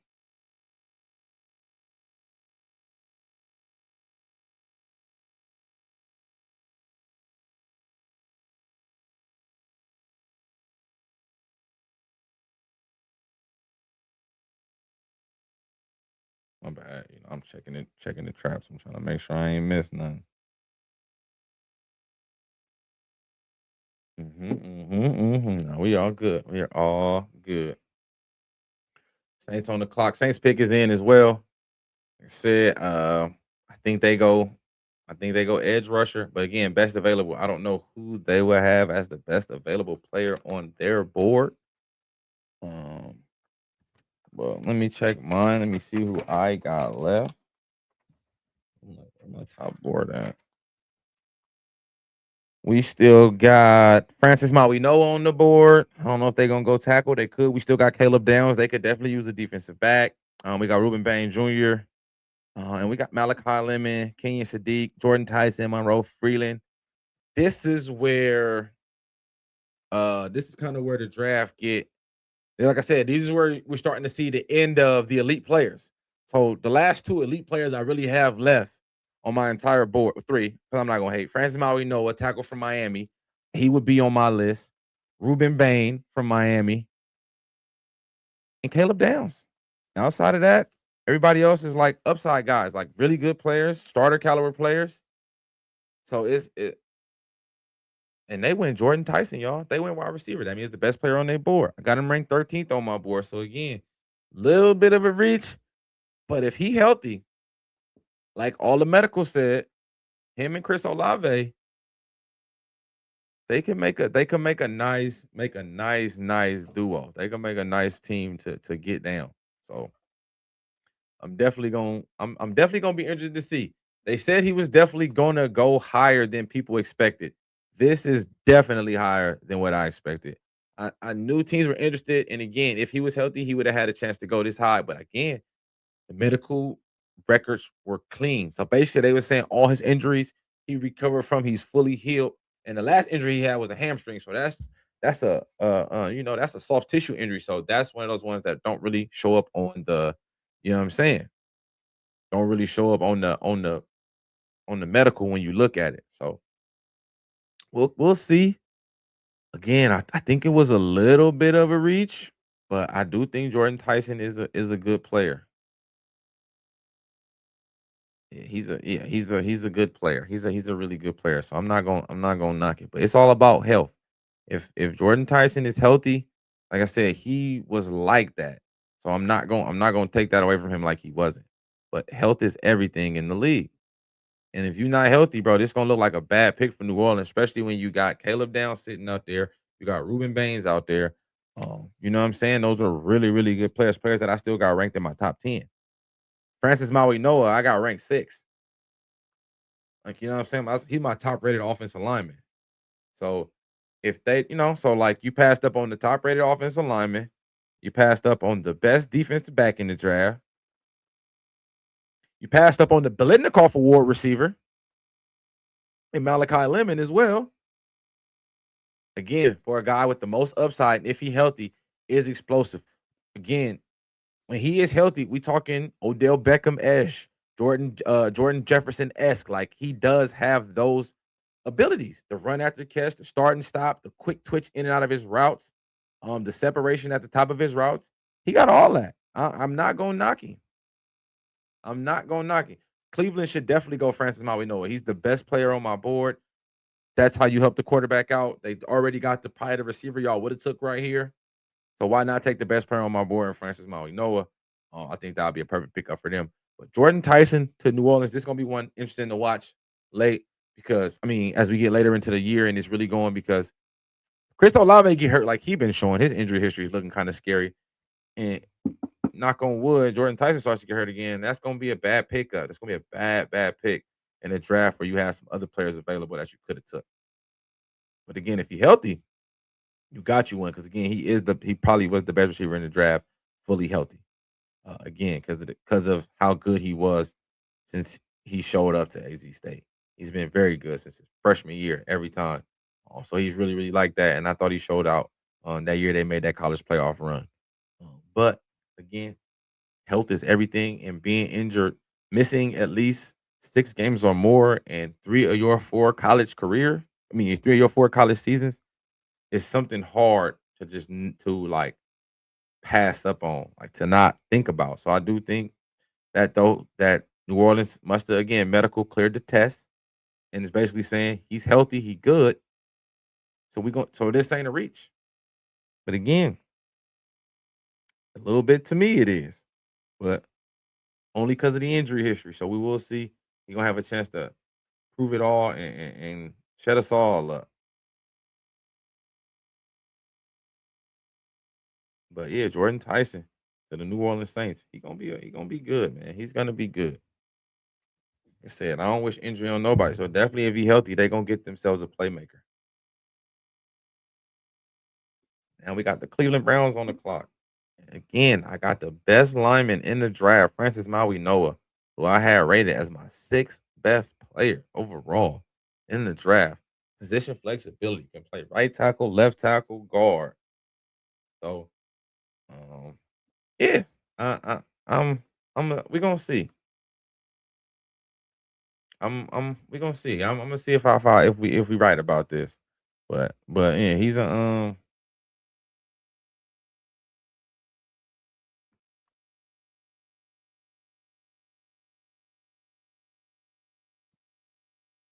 yeah, Browns pick in. We going. Let's see. Let's see.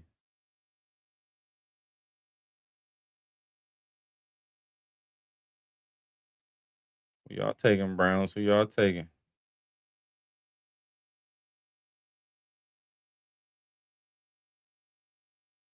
Let me see. Let me see. Oh, they went Spencer Fano. Still tackle, still O line. Just picked a different one. That's a surprise. He got the most position flexibility. He could literally play all 5 positions online. He started at left tackle. Francis Maui Noah is a right tackle, so I do think that's why people. Because I got to rate as the best lineman because he is, but he is a right tackle. He's only played right tackle. He's never played left. So maybe that's why it's like this dude actually played left tackle, left guard, center, and right tackle, but was a full time left tackle. But look, there's him at right tackle. He literally played across the full line, but he actually played some left tackle too. So I do think that's why they're gonna go with him. But yeah, I am a little surprised. Not shocked, just surprised they didn't pick. But again, it's because I think Francis never played left tackle at all. So I think that could be just the thing that, kind of is the icing. There's him at tackle. He's play guard. He can play center. He was taking snaps at center at the end of the combine to show coaches his position versatility. Like I'm like, this is the type of dude you want on your team. So again, I'm not upset at the pick. I knew they should have went offensive line with both the receivers they won probably being gone out the draft. It made sense to take the best player available. This is always what I say. And I guess this probably was the top player on their board as far as tackles. And ain't nothing like showing some hog mollies, do some hog molly ass things.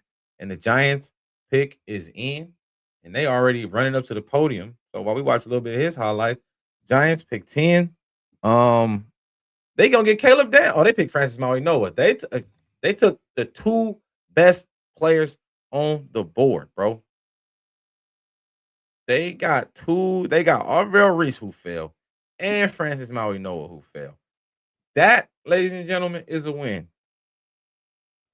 But you know who is sliding? Caleb Downs. And I hated that this was gonna happen. And they were saying he had a chance to slide because again, he's a safety, bro. But the Giants literally got two players who fell at least 2 to 3 spots outside of where I had them projected. Alvaro Reese was my third rated player as far as upside on my draft board. And for him to go 5, that's a win for the Giants. And Francis Mano, who I got at 6 on my draft board, goes at 10. Them wins.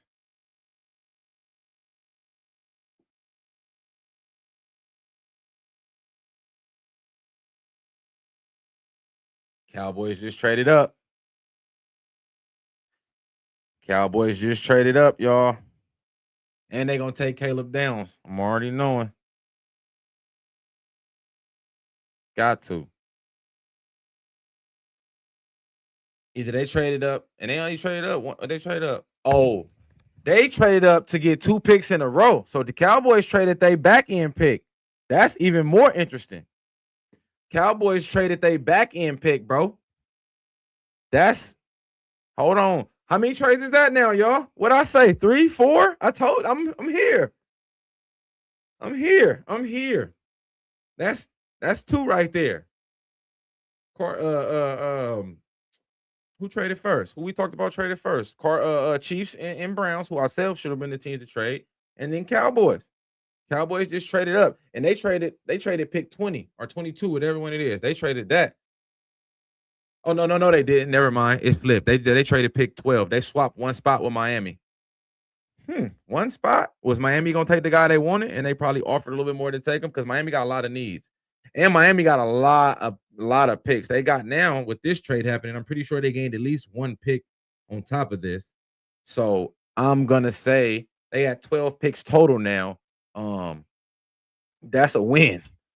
And I think Miami gonna use all 12 picks. Maybe they might use a couple to finesse back up and move back into the first round again. But the Cowboys swapped picks. So they didn't trade pick 20. They swapped and moved up 1 spot to pick 11. And this it gotta be Caleb Downs. He's the best player left on the board. Or it's Ruben Bain, edge player. You know what? I'm going Ruben Bain. I'm going Ruben Bain. And I think Miami gonna take Caleb Downs still, or the other way. It's them the 2 next picks should be Ruben Baines and Caleb Downs. Those should be Those should be the next 2 picks, and I don't know which order. So that's what I will say.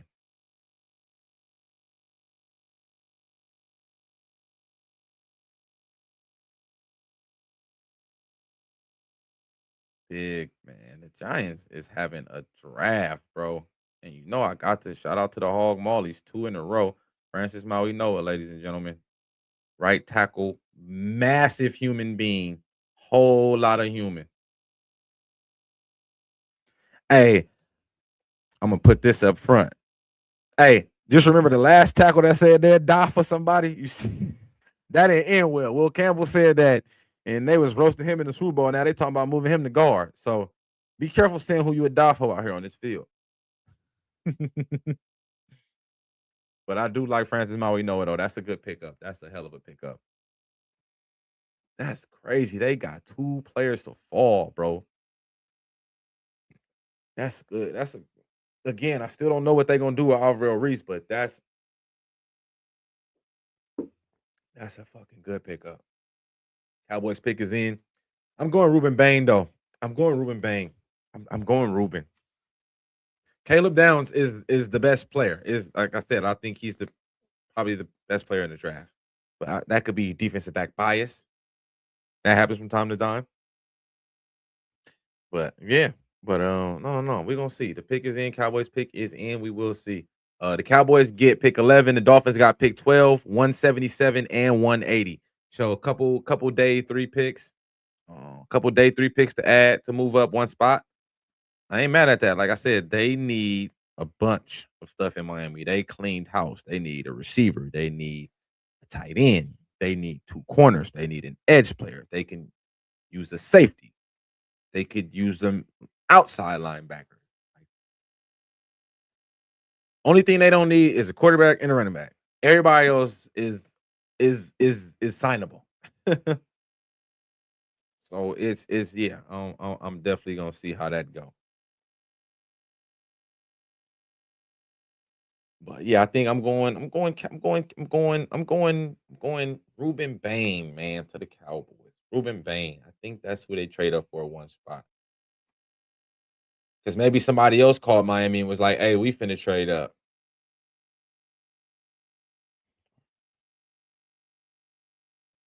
or maybe they just said, "Let me just throw y'all some more picks because y'all need some stuff." Hey, hey, look, I hope y'all do, but I think you again, bro. Everybody love an edge rusher, unless the arm thing for Ruben Bain is real. And that could be, and teams could really be like, we not dealing with short arm edge rushers because they ain't gonna be able to put their hands on long arm tackles to block them. That's a real thing. It really happens like that. So if I would prefer them go Caleb Downs. He's better than Ruben. He's better than Ruben Baines in my opinion. Ruben Baines is I hate even saying Miami players as dogs, but that boy a dog and a half. He like that. But I'm telling y'all, Caleb Downs is next level, bro. He's cerebral. And I think that that's just something you can't coach. But yeah, but again, Francis Mauigoa, as you can see, a wall of a right tackle. Still got some work to do as a pass pro. Run blocking though, he's gonna be a road grader. But in pass pro, he's still a little tight in the hips sometimes because he's such a large man. So he usually trying to, so when the little quicker guys kind of using a little bit of dip moves, it's kind of sometimes he's a little tight in the hips. But once he puts his mitts on you though, you might as well. I ain't gonna say you might as well not rush, but you you ain't going nowhere, homie. So yeah, big win for them. Big win for the Giants, bro. I don't know how they did it. I can't explain it, but they did. And Rick, who would you rather have, Downs, or would you rather have Bane?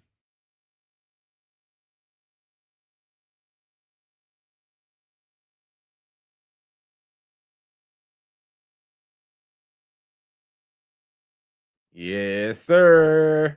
Mama, there goes that man, Caleb Downs. That's a beautiful one. Beautiful, beautiful. Big pickup for them. Great pickup. Again, my favorite player. I felt like he was good enough to be pound for pound, best player in the draft. Like I said, man, that man has been starting since his freshman year. Again, uh Nick Saban has never ever started a freshman in his life, and he started this man his freshman year and gave him the captain and gave him made him play the star position. That's usually got to be a 3-year junior or something to play like that. But when you did better than everybody, bro, like it's just nothing you can do, and this guy is better than everybody, bro. And ladies and gentlemen, Caleb Downs. There you go in that too. Blitzer plays in the box, can play out wide, can play in the nickel. Come up field, make tackles. I'm telling you, this guy is a real problem. He gonna make this defense so much better instantly. He's a super smart player. Again, they added Quentin Williams down there in the front. This guy's gonna help out. Again, can cover. That's a slot receiver right there. Like, this man does it all. There's literally nothing on the football field he cannot do. I really believe if they stuck him out there at corner, he could play corner too. And he don't miss tackles. Had the best tackle rate in college, one of the best tackle rates in college football. I think it was like him, Sonny Styles, Jacob Rodriguez from Texas Tech. Like, this man don't miss. Like, it's hard to block him. Caleb Downs is this. I can't speak enough. I can't speak highly enough about this young man, bro. This dude is a baller, dog. I'm telling y'all. Gets cover tight end, covers running back. He blitz. He can play in zone. He can play in man. He can spy the quarterback. Whatever you want him to do, he can do, and he does them. He does everything at a high level. Everybody. I'm again. He should have went way higher than this. This is still, bro. This is a top 5 player that y'all got at 11, and I think the Dolphins would have took him too, and I think that's why the Cowboys offered those picks. Like, bro, let us get him, bro. Let's have some extra picks so we can get him. But yeah, dog. Caleb Downs, safety, football player, Ohio State. That man, bro. This a good one. What's up with Steve, man? And now you ain't gotta leave, Rick. You ain't gotta leave, baby. You ain't gotta leave. Look. Nah, and I had a feeling he was gonna go either edge or DB because that's where Parker came from. And Parker came from the Eagles. That's the new DC Parker. He came from the Eagles, and the Eagles front line and back end. And to be able to get a guy, he gonna be able to get everybody lined up. He gonna know what everybody's supposed to do. This is a dude who, like I said, bro, this is probably the smartest player in the draft. Smarter than Mendoza, smarter than everybody. This is the smartest player in the draft. Academic All American as well. So like, this is literally a smart football player. And again, I don't think there's anything he can't do on the football field. Cowboys, y'all got y'all one, bro. Y'all got y'all one. Like, this kid's gonna make plays from the moment he walks on the field. He's gonna have a chance to win Defensive Rookie of the Year, and a lot more in the future. Big pickup.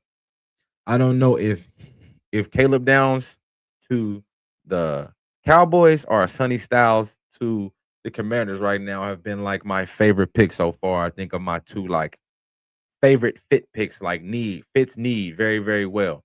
Yeah, you see he get down with that ball in his hand, y'all. I'm telling y'all, they got him one. Dolphins pick is in. I think Dolphins go Ruben Bain. Why not? They need everything. They let go of Chubb. They traded Chubb. They traded uh cut Tyreek, traded Waddle, traded Minka Fitzpatrick. So again, best available player is always what they do. But Ruben Bain is my last player in the top 10. He's my last player ranked in the top 10. So I'm definitely thinking you go ahead and go ahead and finish him off. I think this is gonna be I think this Ruben Bain, edge rusher out of Miami. I think this will be a good pick for them. Here we go. Nope. Caden Proctor, offensive tackle. Again, they need it all. We on a run on tackles. Remember, I said a few weeks ago, I hope y'all be tapping into the potty. I said a few weeks ago, 11 offensive linemen can go in the first round.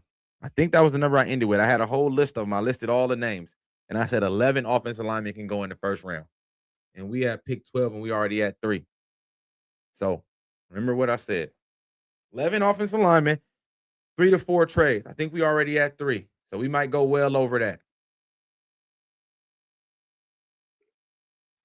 Oh, we had 2. The Cowboys traded and the Chiefs traded. So, yeah.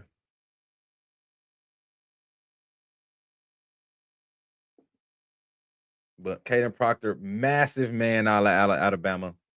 Again, left tackle, played purely left tackle. Giant human being, 6'6", 252 pounds. Just a wall of a human being. Super strong, athletic, like athletic enough to where they like to throw in the ball. They threw in the ball like 2 times, 3 times. Let him play wildcat quarterback, like literally athletic to be that big. So yeah, don't let the size fool you. He's a player. He's a player. And we're gonna put some highlights on. But he's right down at the bottom of the screen, left tackle. Again, another one of those big dudes, but he's athletic. You see him. Get out there, get in front, cut them off. Got to be athletic to run your feet like that and cut people off. Nice low base, finish them, pancakes, run greater, turn your butt, turn your man away so he can't make the play. Pull, pinch it in. They got one. You got to check Malik Willis. You got to find out if this guy gonna be your franchise quarterback. Gets out there and blocks, lead blocker. I told y'all he's very athletic to be 6'6", 300 plus pounds. Super athletic. So probably was my second favorite lineman in the draft. I didn't have him rated higher than Spencer Fondo because of Fondo's position versatility, or Francis Maui Noah because of the sheer just dominance of Maui Noah. But my favorite lineman was Caden Proctor because of the athleticism and because of you see him out here on these highlights. He has fun out there slamming people. Like, it's fun to him. It looks like he probably laughs when he does this stuff because how big he is. Look, catch the ball out the backfield. I was hoping they was gonna show the highlight. Like, I wish they showed the Wildcat quarterback. He played Wildcat quarterback too. Like, the guy's a player. He's a super, super athletic kid. Again, he's gonna plug and play at left tackle for the Dolphins. Dolphins got to find out if Malik Willis is the franchise guy.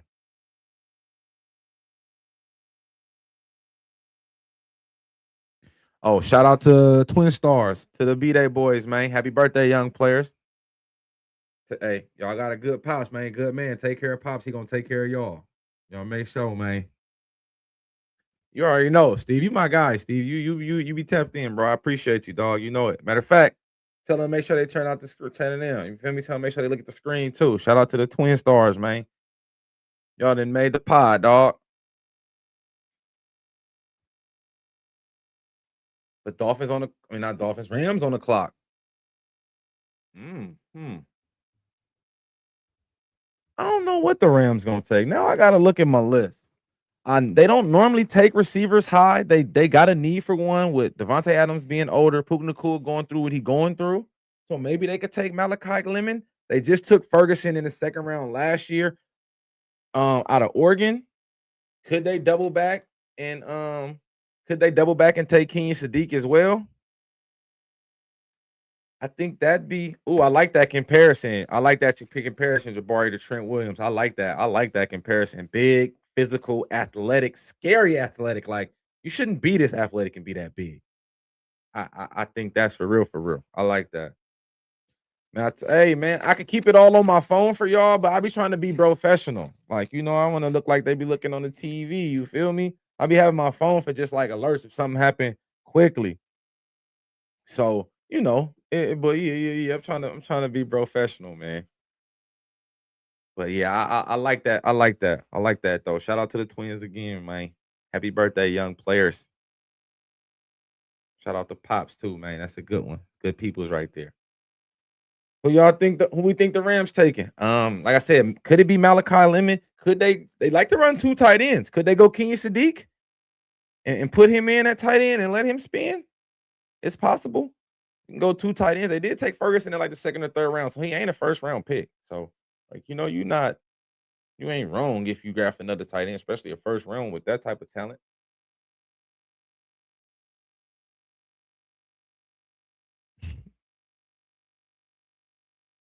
You're hilarious, bro. Let me cook, man. I'm trying to manifest. I'm trying to manifest, I'm gonna have one day somebody gonna just have these on my desk for me ready. Like, all my notes. I ain't even gotta go print this out. It's gonna be ready for me. So the grind continues. But again, Rams pick is in. Either offensive line, because again, bro, you got to Matthew Stafford. If the window is still there, because Matthew Stafford's still playing well. They added a lot of pieces on defense. I know they did lose Durant, but they did sign. They did trade and get McDuffie, and then they signed Watson. So they did add corner. So I'm not sure if they're gonna go corner again. Ruben Bain would be a luxury pick for them if they took him right now. Because they got some decent edge rushers over there. Um, between Young and them brain farts be happening. Crazy. Yeah, Rams could go RB, but I mean, I don't know if they would take anybody this early. And then they like late round thumper running backs like Blake Corum, the Michigan running back, Kyron Williams. They like them little small, compact, low to the earth dudes who be, kind of them low to the earth dudes, compact and kind of like they like those type of runners. But yeah, I do think running back can be in their future. I feel like it's gonna be an offensive player. I feel like it's gonna be an offensive player. That's my take. I think they should go offense. Again, Malachi Lemon, Kenya Sadiq, Monroe Freeland, Vanga, the guard from Penn State. Like these guys are all in play right now. I do think again, if they want to try to keep going for the Super Bowl, they made it damn close last season, NFC Championship. So protect the quarterback. I think they lost a right tackle. I think they lost a guard. So I think offensive line wouldn't be a bad look either.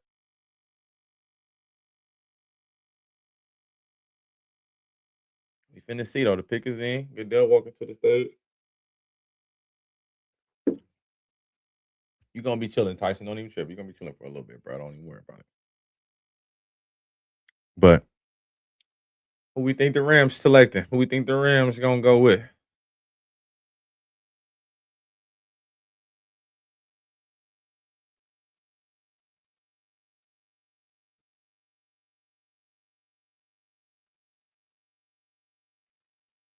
Oh yeah, oh yeah, oh yeah, bro. That Caleb Downs pick is good, bro. I can't even believe he fell to y'all like that, bro. That's raw. Oh shit! The Rams took Ty Simpson, bro, at pick 13. They kept that to their chest. And when it first started, they were saying the heir apparent to Matthew Stafford could be Ty Simpson. But it makes sense. I know the Cardinals sick. The Jets kind of said they was gonna stay away from him though. But I think the Cardinals are definitely sick, bro. I don't think they thought he was going this early. I definitely don't think they thought he was going this early. This is this is big. This one is big.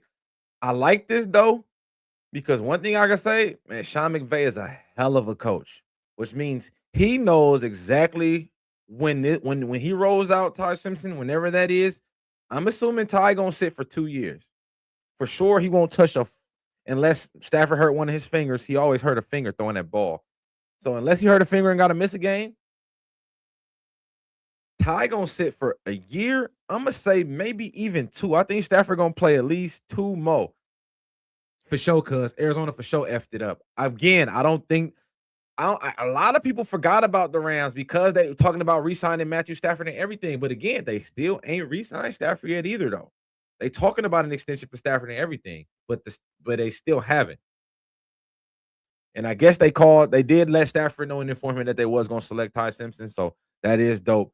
Uh But this one was a surprise. Not as surprising as I wasn't expecting him to go here. This does fit though, because now again, what all everybody's been saying about Ty Simpson is he ain't played in enough games, he ain't developed enough yet. He need to sit. Now he's with a quarterback that literally he ain't gonna have to trip off of. Like this guy is going to be the guy for a nice little minute. So you ain't got to worry about this season or maybe the next season. And you can kind of just grow, develop, learn the system, and we can kind of see what you can do. But things that I do want to give Ty Simpson credit for, again, he's another smart player. He processes really well. Processes really well. Also, a sneaky athlete, but again, his mind is going to be his biggest key to him. And again, father of a coach. I want to say his dad coach at UT Martin. But again, father of a coach. I don't know if it's his dad that coach at UT Martin or if it's Gus Nussmeier's dad, but both their dads are coaches. So again, they've been in ball their whole life. That's all they know. So again, big pickup. Very throws with anticipation. Not the biggest, not the strongest. But again, if you put his tape on and you watch him throw and watch him work the ball, work the field, his tape look just as good, if not better than Fernando Mendoza's. But again, 15 starts. And he only technically he only played good half the season, and then the other half he was kind of bad. He still only threw 5 interceptions in a bad season for him, and then in a bad second half of the year, he only threw 5 total interceptions. But I wouldn't say he had another 4 or 5 fumbles, but that comes from the small frame. But he throws with anticipation. He's more athletic than people will give him credit for. Again, and he knows where he's going before the play starts with the ball because again, a lot of football, a lot of experience being the son of a coach. These are things you just sit around and watch film all day with your pops. So I do like this pickup. He's gonna sit behind a really good player in Matthew Stafford. One thing you can say about Stafford, he's a constant professional. So I do think this is gonna be good for him. Now he's get a chance to be a mentor. We'll see how he feels about that. There's a little bit of that athleticism from Ty. And as you see, put the ball down, get athletic, a little hezzy, and get busy. You know what I'm saying? So it's not super great running. And again, another thing I want to talk about and give him a little credit for, as good as he played, they made the playoff. They had the 113th rush offense in the country. You talk about Alabama can't run the ball. So again, that's something that coaches take into consideration that he didn't have that. Ryan Williams had a terrible second year. He was in the bottom 10 in the country in total drops. Alabama as a team was in the bottom 25 in drops as a team. So it wasn't just all Ty Simpson and why they fell off in the back end, but its quarterback still has some things to do with this as well. But again, surprise pick, but a good fit because he gets to sit, and that's what everybody's been saying about him. He need to sit, he need to sit, he need to sit, he need to sit. Now he gets to sit. Ravens are on the clock.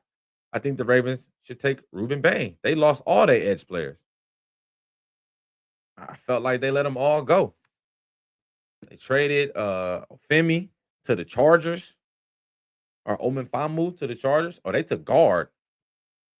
That boy's a beast. Oh, they did just lose their center and 2 guards. So they go and get the interior. I said that them linemen going said them linemen going go. Them linemen going. And they going fast. And we still got 2 on the board, 3 on the board. Monroe Freeland still on the board. I still got him on the board. He still got a chance to go. This another one of them athletic linemen that Penn State used to do a lot with. They let him play tight end. Um, he lined up at H back. A little bit of oh my goodness, let me get it. Let me just pull it up. Let me just pull up the highlights. The man plays multiple positions. He's a guard. He could play left guard or a right guard. And he's gonna be a problem.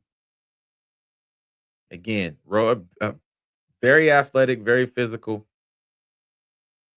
Nice player. Very, very nice player for the Ravens. Again, Lamar Jackson's the quarterback. You gotta protect Lamar. Um, so I get it. I get it. I get it. I do get it. I do get it.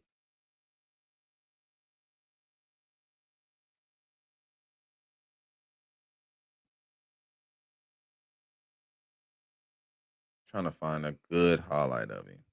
Damn. Because he played guard, it'd be hard to get them good highlights of guards. They be trying to play. They like to break guards film down, which ain't a bad thing. Because it's one of them dirty positions you don't really, you feel me, get to really, really show a lot at. But I got some little grainy footage of him. I mean, he ain't even playing that long ago. He play right now, and this footage grainy as hell. And the Bucks are now on the clock. Um, I think Buccaneers could go Kenyon Sadiq tight end. They can go edge rusher Ruben Bain. We talked about him taking Mansour Delane, but we didn't expect Ruben Bain to be here. Notre Dame running back went to the Cardinals at pick 3. Hey, DJ, y'all got a chance, man. D Jones, y'all got a chance. Pick is in too. But let me give y'all a little bit of this Van Guy on name, man. I said it's grainy footage, but he's left guard 71 right there. I don't know why they got this damn Stone Age footage like this. Yank him, push push pull technique. Get out there and run block.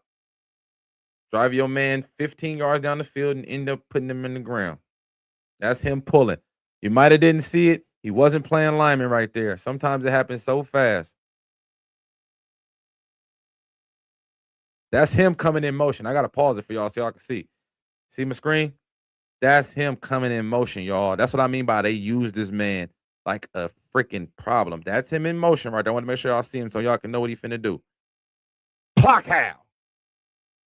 Then you lay on him just so he can know. Did you not to be okay? They gonna put the light on him now. I ain't gotta slow it down. But like in that D tackle, that's Caden McDonald. He gonna probably be a back end first round pick. Look, move, excuse me. Like this is a road grader. And he's again super athletic. I told y'all that run on lineman gonna go. Run on lineman gonna go. I love how when they knock his hands off, he just replace them and put them back on them every time. Because you play against some good defense linemen, they're gonna get your hands off of him. And he just instantly replaces them right back on the chest.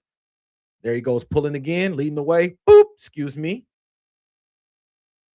When he pulls, somebody's getting crushed. Boop, every time. When he pulls, somebody gonna get hit. It's gonna hurt. Nothing you can do about it. But again, Vanga Oana, he's a problem. He gonna be a nice player. When they pull him and he lead blocking for Lamar Jackson, bro, somebody gonna be. You're gonna have to make what they like to call a business decision. Cause I don't think you want these problems.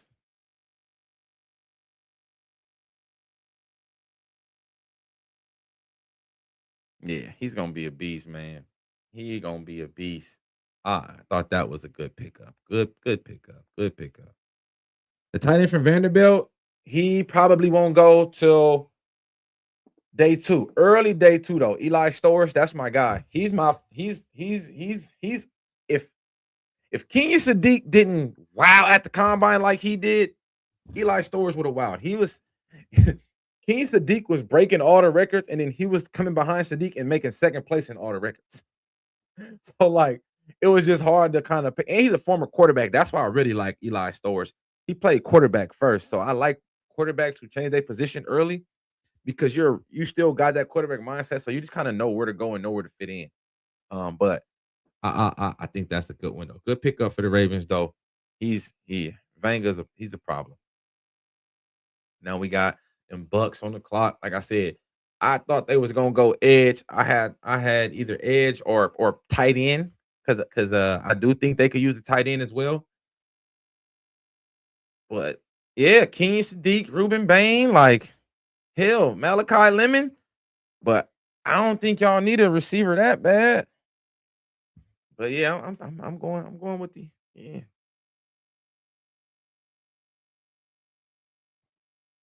Yeah. Shout out to my boy Mike Sutton, Mr. Satan, all the way from the Philippines. The other running back from AZ ain't went yet, Adrian Price. He gonna probably be early day 2 pick too, because they were saying the only reason why he didn't go crazy is because Jeremiah Love didn't lead the field. Buccaneers, man, with the way Ruben Bain falling, I'm just not gonna pick him no more, and hopefully he get picked. So I'm saying y'all taking Kenyon Sadiq, tight end out of Oregon. That's what I'm going with. Kenyon Sadiq, tight end out of Oregon.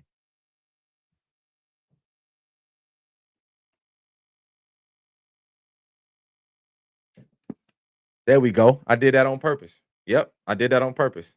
I did that on purpose.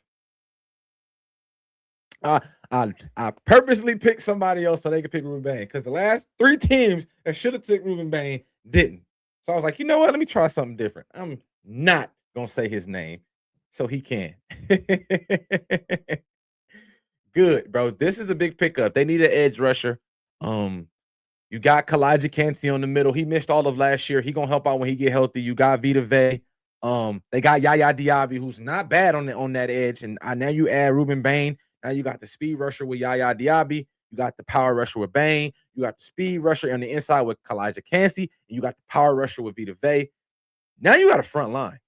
I think in the second round, if Jacob Rodriguez is there, linebacker from Texas Tech, you add him, you plug him in the middle. If TJ Anderson, the linebacker from Alabama, is there, not Alabama, but the linebacker from Georgia, you take him.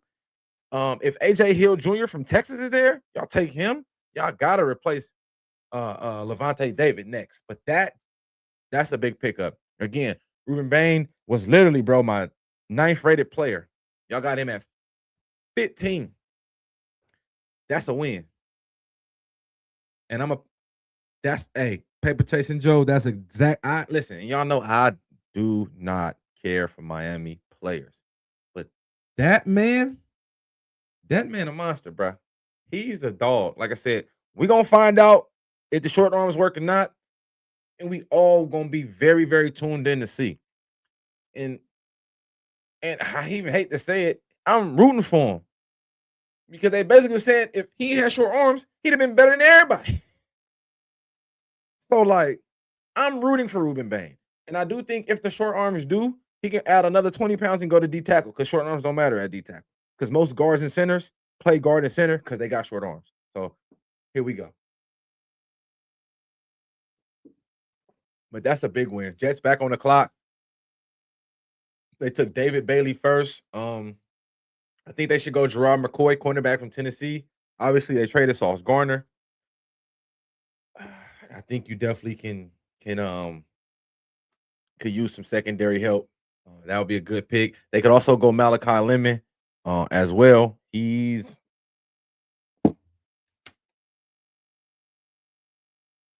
what's that? 13th, 13th on my board. So it's still a little win. 14. So it's still a little win. But yeah, yeah, big pickup, big pickup. Ruben Bain, that's a good pick. That's a good pick. He gonna fit in down there, and he get to stay close to home. He ain't got to go too far. I don't know how far Miami and Tampa is, but it's not. It's still in the same state. So you feel me? That's a big one. Yeah, yeah, that's good. That's good. That's good. What's been y'all favorite pick so far, man? We 15 picks in, almost halfway. What'd be y'all favorite pick so far? Who'd be your favorite pick so far? 15 picks in. Who'd y'all like the most? Who's so far been a big pickup? Don't be a homer and just say your team. I know that's what half of us wanted to say anyway. Um, but I ain't gonna lie, man. I think it's gonna be Sonny Styles. Sonny Styles to Washington or Caleb Downs to the Cowboys is still my favorite pick so far in the draft, man. Them are my favorite picks. It's one of them. I fully ain't figured out which one yet, but those are my favorite picks, bro. Those are my favorite picks so far. 15 picks in. Oh yeah, those boys. Those are two very good football players. But those would be my picks. But y'all let me know in the comment who y'all favorite player is. Who y'all favorite player in the who drafted so far.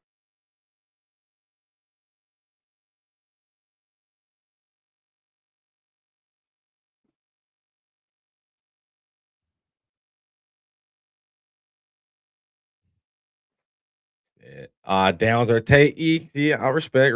Yeah, yeah, yeah. And yes, if you saying yeah.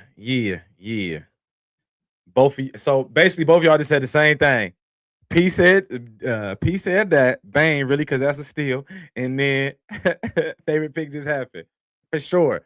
I respect that. I think I'm gonna go Downs. I'm going Caleb Downs.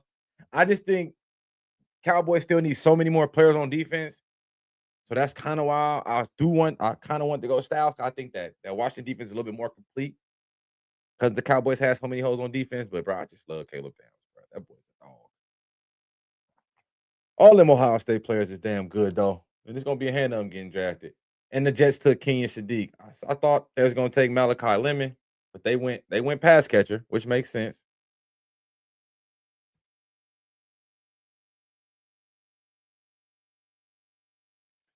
And I got to do something first. I got to do this because I didn't do this. But Kenyon Sadiq, again, very good player. Got him 12 on my board. Good player. A little bit of a steal.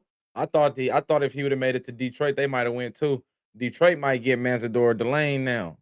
I mean, not Mansador Delane, but Mesador, Hakeem Mesador, the edge rusher from Miami, the other one. So that's possible. But I gotta do a quick little speed up though.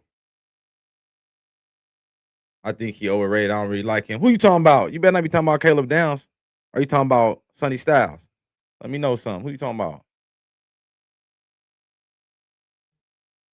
What I and I still gotta get this man his. Hold on, before I even put on whatchamacallit shit, I gotta still put on. I gotta let Ruben Baines spin a little bit. We gotta watch his highlights. I just hope ain't nothing against Florida State.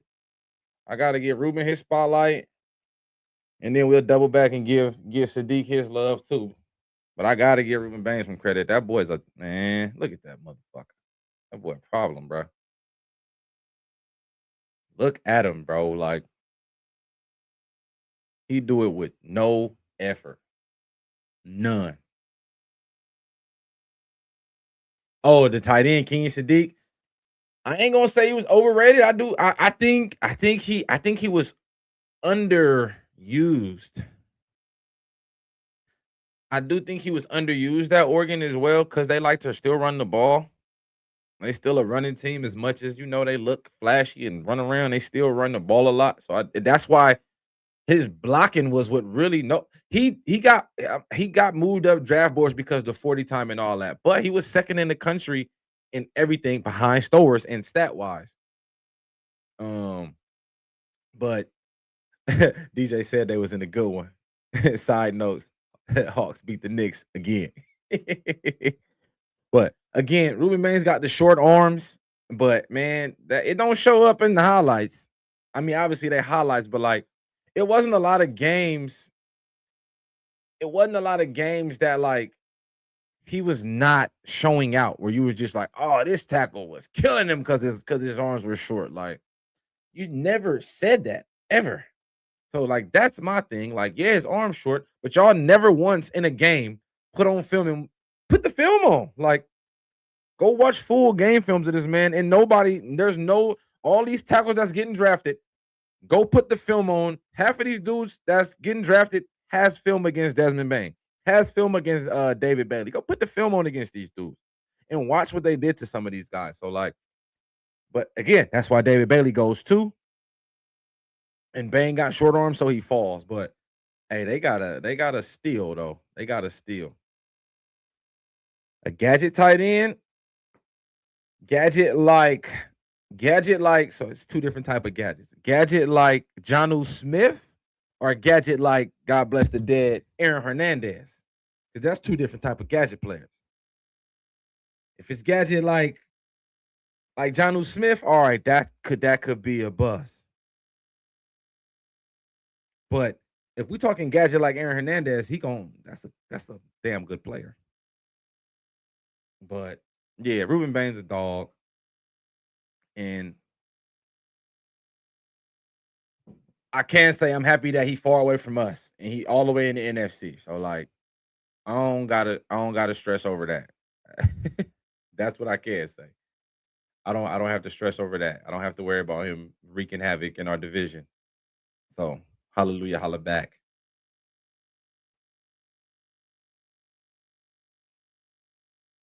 And then we gotta keep it going. Kenyon Sadiq will get he gonna get some love before the Lions pick come in. It just need pass catchers. I guess again, Malachi Lemon. I think the size, he's kind of small.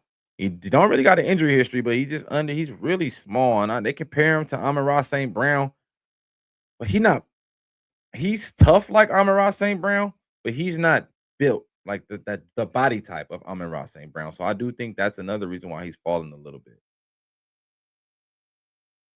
But let's give Sadiq some love, man. Cause he do his thing when he do his thing, when he do it for TV. Lions going edge. I think they're gonna go Hakeem Mesidor from the U. I think they're gonna go there. Looking at the board, unless they go Monroe Freeland, they can go tackle too. I think one of their tackles is. I think Decker got. I think Taylor Decker might have got cut or retired. So I want to say they go in trenches for sure. O line or D line. I want to say more D line though. I want to say more D line, especially with Mesidor kind of being here. I didn't expect him to be here right now. So if they're able to get him, that would be a good one. I think that's what I'm going with. But again, Sadiq, he got vertical leap. He's got top end speed. He can play flexed out in the slot. He can play inline. He can block. Um, there's almost nothing he can't do. Run after catch. So it's gonna be fun to see how the Jets use him and how they implement him in the offense. But another thing, Geno Smith targets tight ends the most. So another reason why they go and get a tight end instead of a receiver.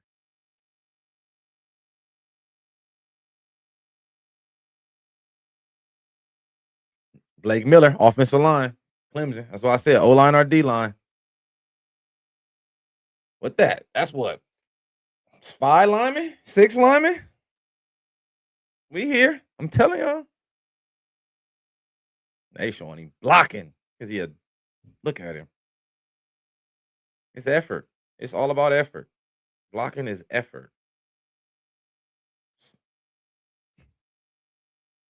They can't do nothing with him.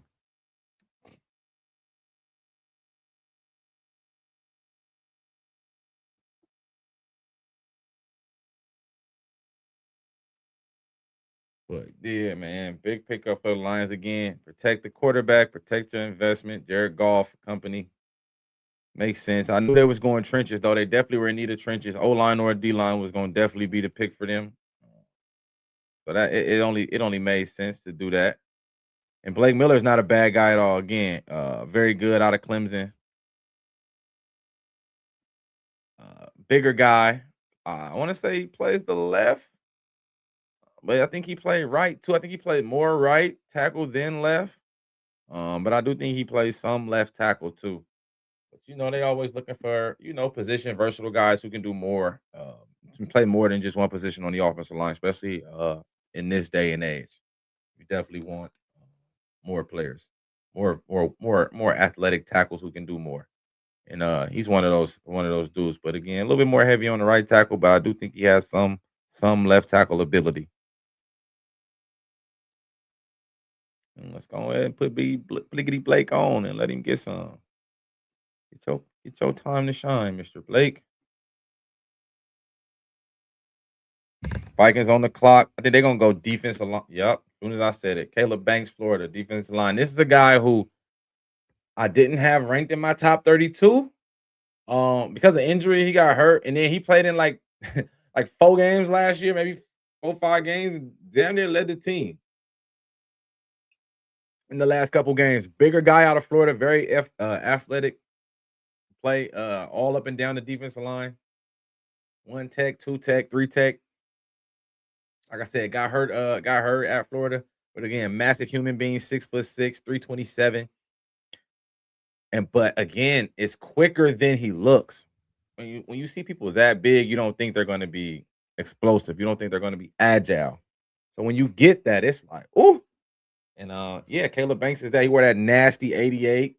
88. 88. But we'll see. I think that's a good pickup. Um, they definitely need interior help. They let Jonathan Allen go after what, 1 season with him after they picked him up. So you definitely gonna want to add to the interior. Um, good pickup, solid player, very very solid player.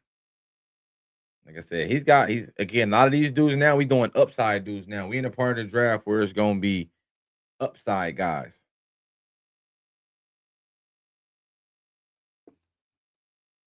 So again, this is one of them defensive tackles with upside.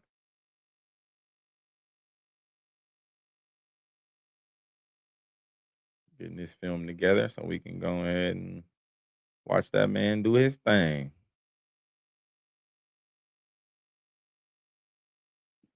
Mr. Caleb Banks. And the Eagles just traded with the Dallas Cowboys. The Eagles will receive pick 20. The Cowboys got 23, 114, and 137. So they actually got the 2 picks they traded to move up one spot from Miami. They got them 2 picks back from Philly, and Philly moved up pick 20. So Philly will be up right after the Carolina Panthers pick.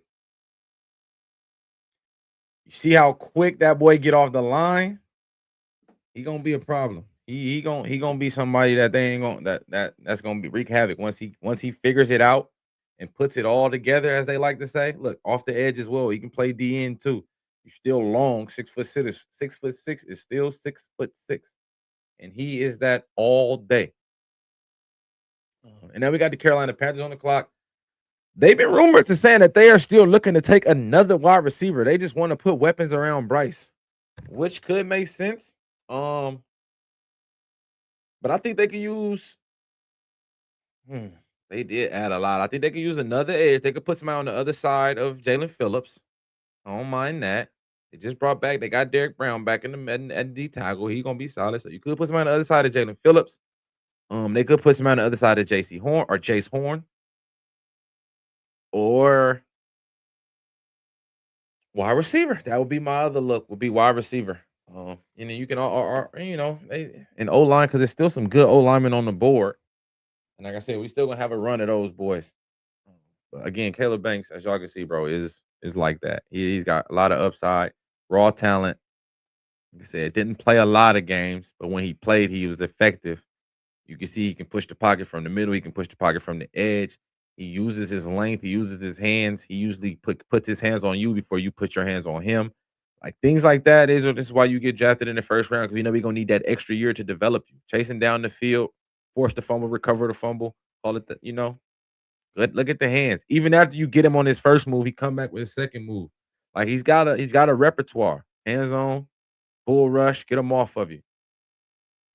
Again, he's a lot to deal with. Again, 6'6" is a lot of a human being to have to be out there dealing with.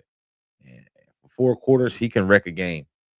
And that's kind of what he did for Florida in the 4-5 games he played in this past season. That he was healthy for.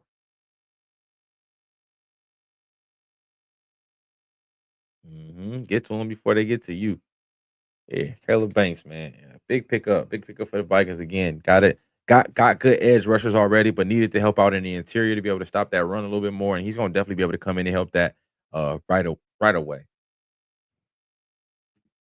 Who we think the Panthers taking? Who we think the Panthers taking, man? Any guess? Any guess? Give me a position you think they taking. If you ain't got a player, give me a position group.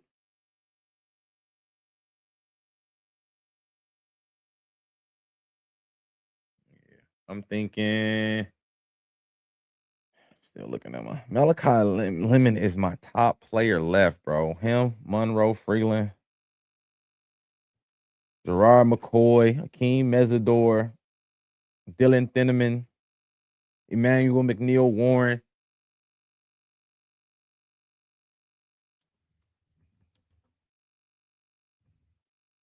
Monroe Freeland. I said, yeah, protect the quarterback. He's my top rated player left on the board. 15th rated player. My last player in the top 15 gone. My whole top 15 is gone now. Whole top 15 players are gone. And that's what I'm saying. You got a top 15 player at pick 19, man. Like that's a win. That's a win. And again, how many offensive linemen is that now, y'all? Help me keep track. Help me keep track. We up there. We up there now. And again, I just talked about it. The Cowboys traded up. The Cowboys, not Cowboys. Cowboys traded back, and got 2 picks from Philly. From Philly, so Philly can move up. They move back 3 spots from 20 to 23. Philly move up.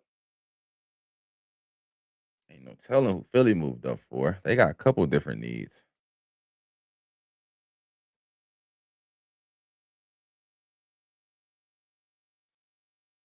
Oh, is you saying that's what you think the Eagles gonna get the safety, McNeil Warren, or was you saying that's what we thought the Panthers were gonna get?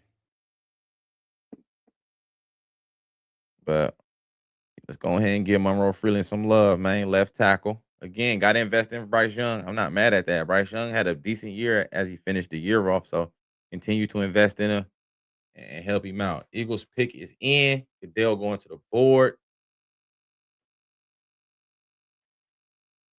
If they take Malachi Lemon, then the writing's on the wall, and we know what's gonna happen as soon as June 1st hit. AJ gone. Yep, there you go. Makai Lemon. What I say? Malachi Lemon. He gone. That boy AJ Brown out of there. June 1st, maybe June 2nd to make people wait. AJ Brown will be traded to either the Bills or the Patriots. You heard it here. June 1st, maybe June 2nd, because they want to make us wait. But AJ Brown will be traded from Philly on June 1st or June 2nd, no later. This makes it official. And I apologize. Malachi Lemon was my last player on the top 15. Now my top 15 is done. And they just got a top 15 player at pick 20. Smart man to trade up for that though. Because you got Pittsburgh right there and the Chargers who both could use the wide receiver as well. So yeah. And a slot at that. Especially Pittsburgh with DK and Michael Pittman Jr. You add a slot like that in there, that would have been a nice pickup. But that's a good that's a big pickup with Philly. Now you got Devontae, you got Lemon now in the slot. Now you figure out who's gonna be on that outside. I know they signed Hollywood Brown, so I know he'll get a chance to play out there as well. Um, yeah, that's interesting though. That's an interesting pick, man. So Monroe Freeland again to the Panthers, protecting the investment. Hell of a left tackle. Probably gonna be plug and play out there. Probably will be a plug and play left tackle from day one. Go out there and protect the quarterback. It'll be him and Lewis the guard. They'll both be there. They'll probably play on the same side on that left side, and that'll be pretty good.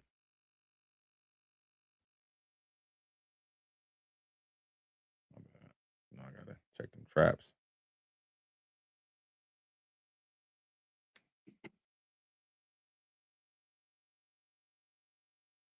But Makai Lemon, though, again, another playmaker, man, another baller. Multiple year starter for USC. He a problem. They got another cat who's gonna probably get drafted day 2, maybe day 3. Jacoby Lane, another receiver out of SC. He's pretty good too. So big pickup though.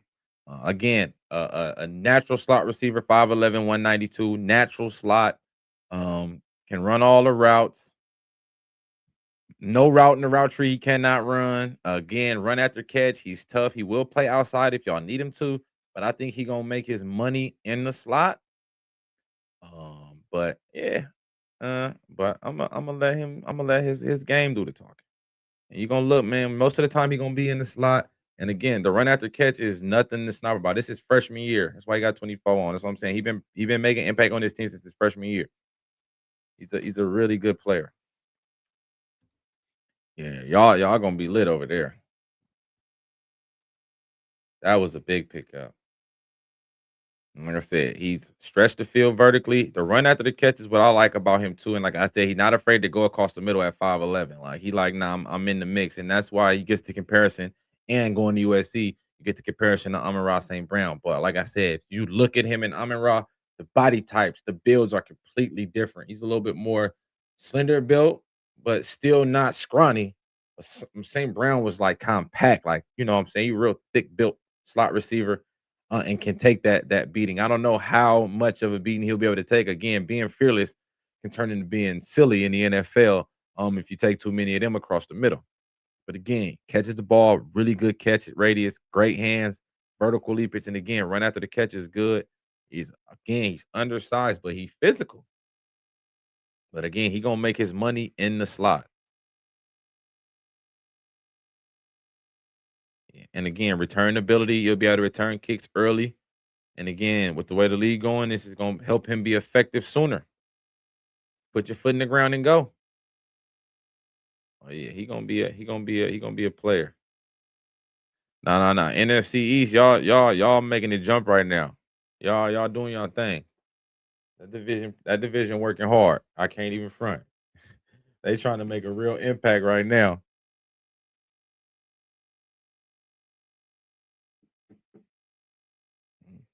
Mhm.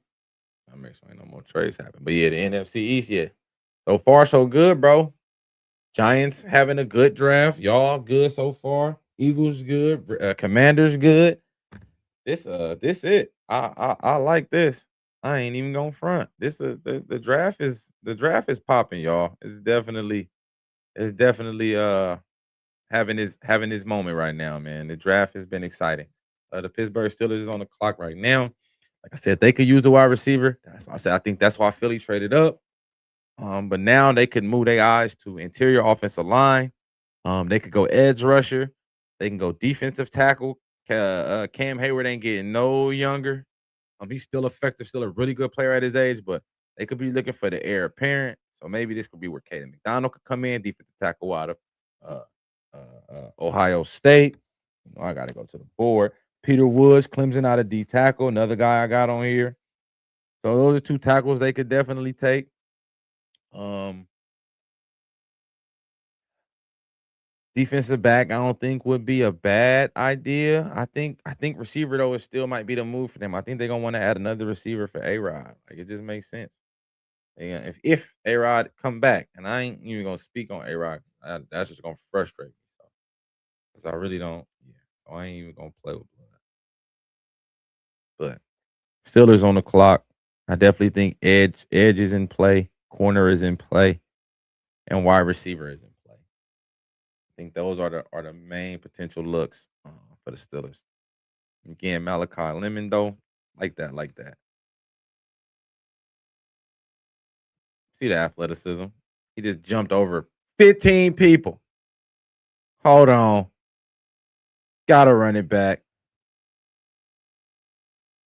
Talking about leap tall buildings in a single bound. Boom. The run, and again, this ain't a catch, but like the run after catch is going to be really, really good with him.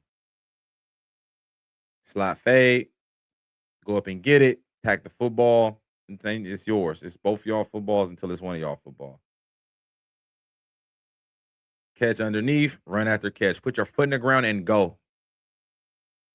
Put your foot in the look how fast he catches the ball and take off running. I said it's a good pickup. Good pickup for Philly.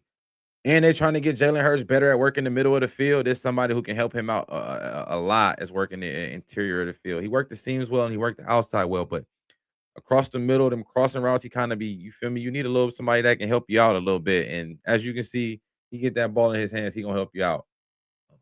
But let's see who the Steelers gonna go with, man. The Steelers are on the clock.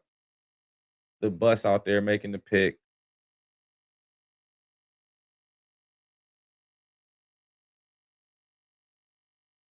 Yep, offensive line. Mad Max Ihanachor, tackle out of Arizona State. That's another lineman, y'all. How many is that? Somebody keep me posted. And Max Ihanachor, this only like his, I don't want to, like this like his fourth year, bro, playing football, fourth or fifth year. He from overseas, from Africa, plays soccer and something else they said. And then, come to the States and was like, man, let me give this a try. 6'5", 230, 321. Let me give it a swing. And he's a mean offensive tackle too. A lot of these linemen we've been in this draft, they got a little mean streak to them. Not all of them, but a nice amount of them got a little mean streak to them. And he's another one of them ones with a mean streak to him.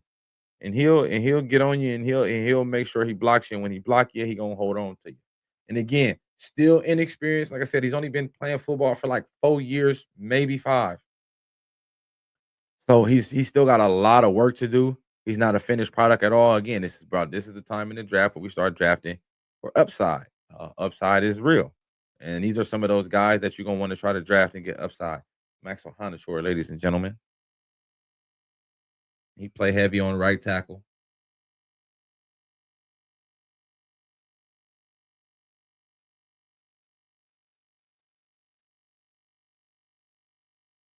Bruh fell before he didn't want no trouble. And again, he got to play. And if you want to see how I was gonna say, if you want to see how good he is, go put this tape on against Arizona State, and David Bailey's gonna go over there sometimes to try to go at him. And he holds his own pretty well against David Bailey in that game. And I think that's what kind of put him on the map a little bit. But he's real good. Get out in the screen game, athletic, blocking the back maybe, but I ain't calling it. They ain't gonna call it. No spin move on me, bro. Chargers on the clock. Chargers pick is in. Chargers could use a wide receiver too. That's why I said I figured they took him out. You feel me? They can use offensive line too as well. Both they starting tackles got hurt the last 2 years. So they could use offensive tackle help. They can use interior offensive line help as well. They lost Zion Johnson as well. They lost Feeney as well. So maybe center, interior offensive line. Maybe they take a tackle who can move in and play some guard. They could use a wide receiver. Um, they could use a defensive tackle.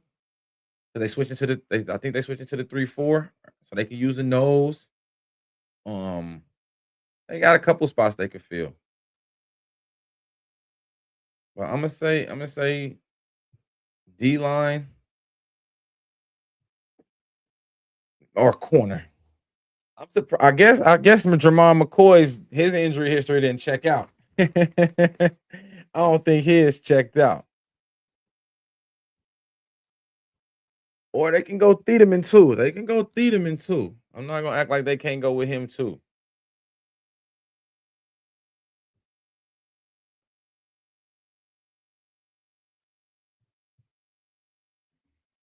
Let's see. Chargers are on the clock. Let's see what the Chargers got planned.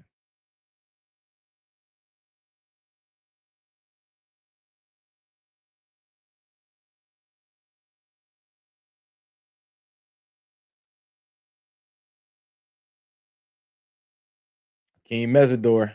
Yeah, he fell. Pick 18. I think the Cowboys thought about taking him too.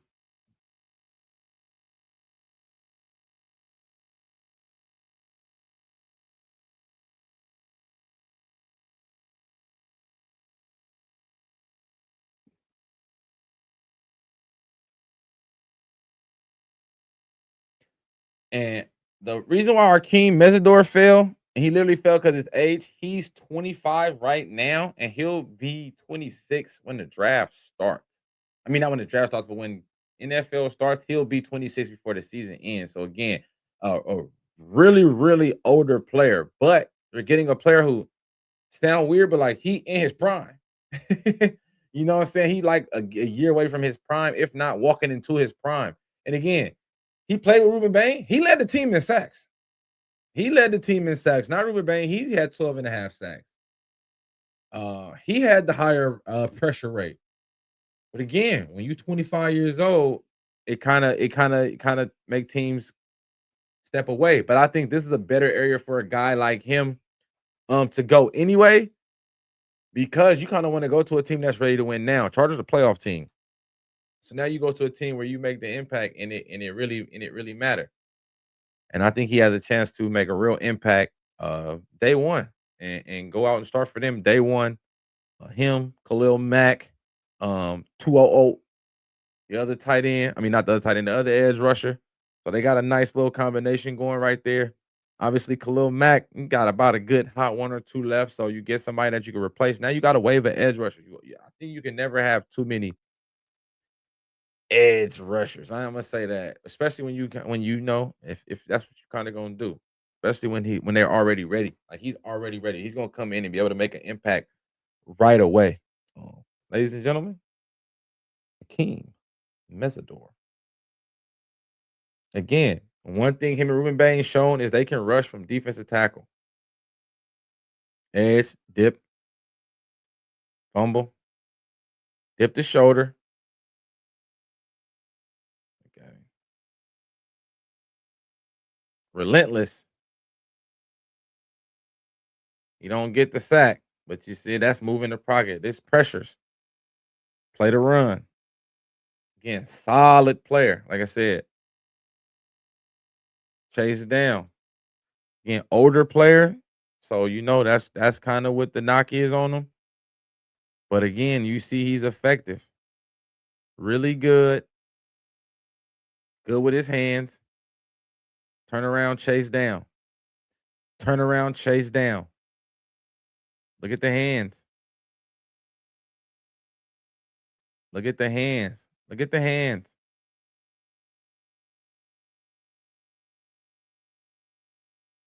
He tried to take the ball from him. I like the relentlessness, man, that he attacks at. He's nonstop. Like even when they blocking him, you can see him still moving, like hands moving, legs jumping. Like you see him, he never stops moving. Hands still moving, feet still moving. Like it's never. He's never just still. Rush from the inside, him and Ruben Bain on the same side. Rush from the interior. Like, do you see why the U made it to the goddamn national championship? When you got a great O line and a great D line in college, where you got multiple first round picks, and Miami got a left tackle gonna go too. They left tackle gonna get drafted too. Bell, he gonna get drafted maybe late second, early third round. I mean, not second, late day two, early day three. 6'9" left tackle. So yeah, you had some players out there.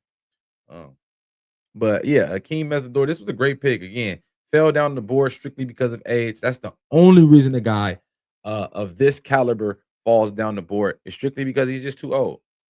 And teams didn't want to. Nobody wants to be, a guy. They don't want a rookie to get on his first or technically his second contract and already be 30.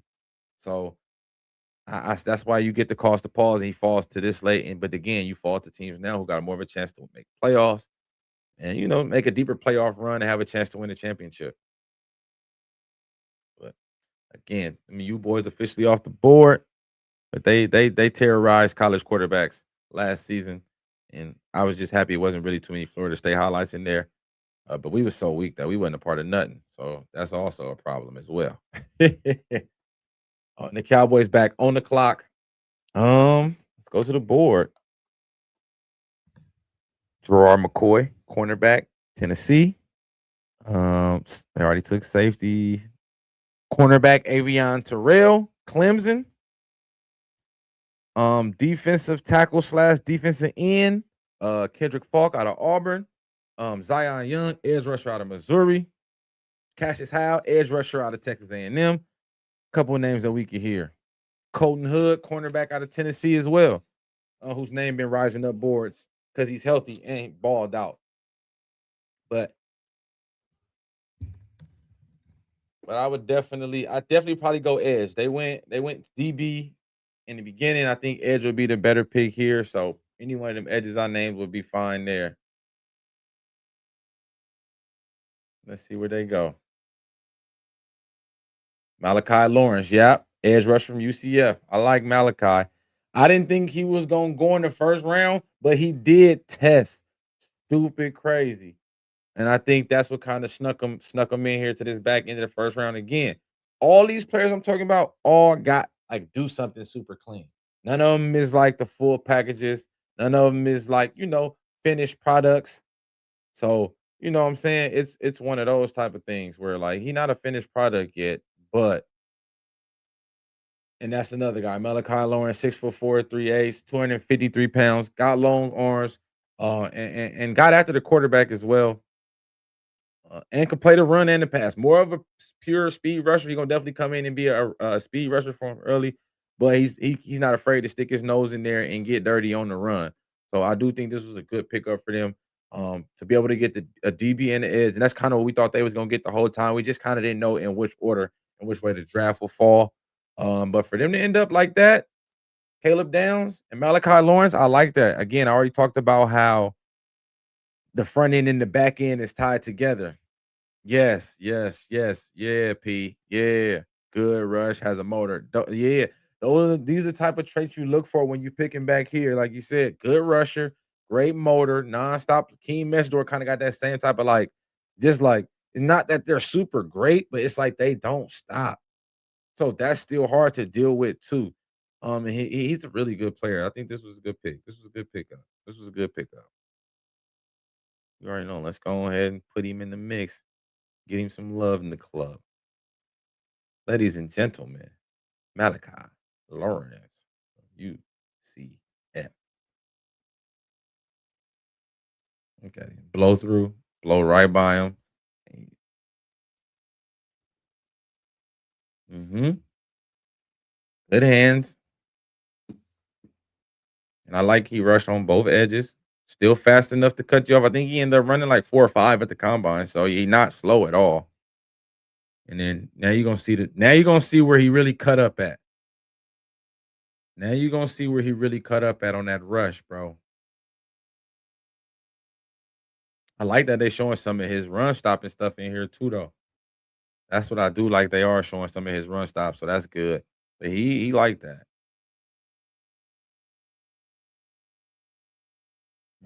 Forced a quick throw. Gotta get it out of there so you don't get your face broke. Drop it into coverage, chase him down, and get to him with bad intentions. A little wide on the rush, got a little too wide. You see what I'm saying? That's all coaching right there, though. There you go, a little bit better cutting that one down. And that's why you go in the back end right here, because he's like he got that. It's like if we teach him a few of those things, make a left here and a right here, dip your hip here, place your hand here, we gonna have us a sack master. Because as you can see, bro, his pass rush is real. He's super athletic. Look, shot the gap and got to the wrong folks. And that's why I said sometimes he get a little too wide, but as you can see, when he cut it down, he's a problem. He get right to you. He can get right after you.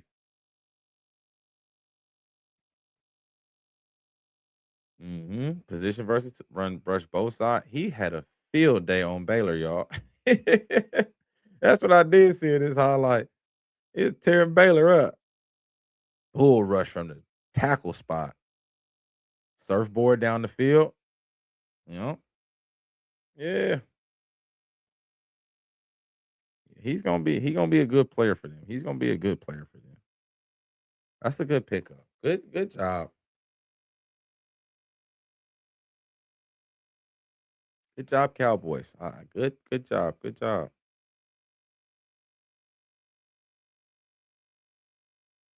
He gonna make some plays for y'all. He'll have a chance to make impact early. That's the thing about playing on Dallas. They don't got a lot of talent, so you're gonna get a chance to get after it early and make that impact. You know what I'm saying? So that's gonna be cool. He'll definitely get a chance to contribute as a rookie very, very soon. I like that. I like that. It's been a good draft, man. As dull as it's been, they made it seem, it's been exciting, man. Some good pickups. I think a lot of teams are using the board correctly. Got a couple players that might have fell down the board a little bit. Let's see who I got left on my board. Gerard McCoy, got him as my 16th player. Dylan Thielemann, 20. Emmanuel McNeil Warren, Avion Terrell, Denzel Boston, Amari Cooper, Kendrick Falk, Caden McDonald's, Peter Woods, Kaylor Lomo, Zion Young, Cassius Howard. These are guys I still got ranked in the top 30, bro. Still on the board right now. So again, it's still some talent out there. The Browns pick is in. Who they take with the first pick today? Who the Browns take, y'all? I don't know. Who they take?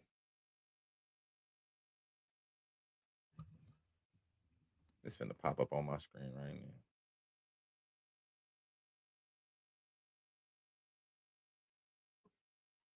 Oh, they went offensive line. That's who they went with the first pick. Offensive line.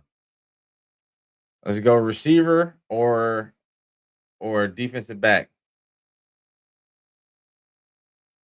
KC Concepcion, wide receiver, Texas A&M. I'm telling them, I'm like, yeah, receiver for sure. They don't got none. It's my man from the all name team, Mr. KC Concepcion. Uh, what I will say about him, 6 foot 196. He is uh like electric. He electric before he get the ball. He electric after he got the ball. I like KC, and he can play outside. He can play inside. I don't think he has to pick one. I mean, obviously teams like to, but he can definitely be a movable piece on your offense. He got outside and inside ability, but when he catch the ball, it's like he shot out of a cannon, bro. He be striking, and this is a good pickup. They definitely needed a receiver. They need somebody to run after catch ability, so that you can just get the ball in his hands again. If they want to find out if one of these quarterbacks is the franchise quarterback of the future, you got to put something around them and not let them walk out there what they walked out there last season. And this helps out a lot. Adding Fano and now adding Casey Concepcion. That's beautiful. Beautiful. But as y'all can see, smooth route runner, very good with the run after the catch. Y'all gonna see some of the contact balance too. He's really good. But just a great player overall. I think this is a really good pick.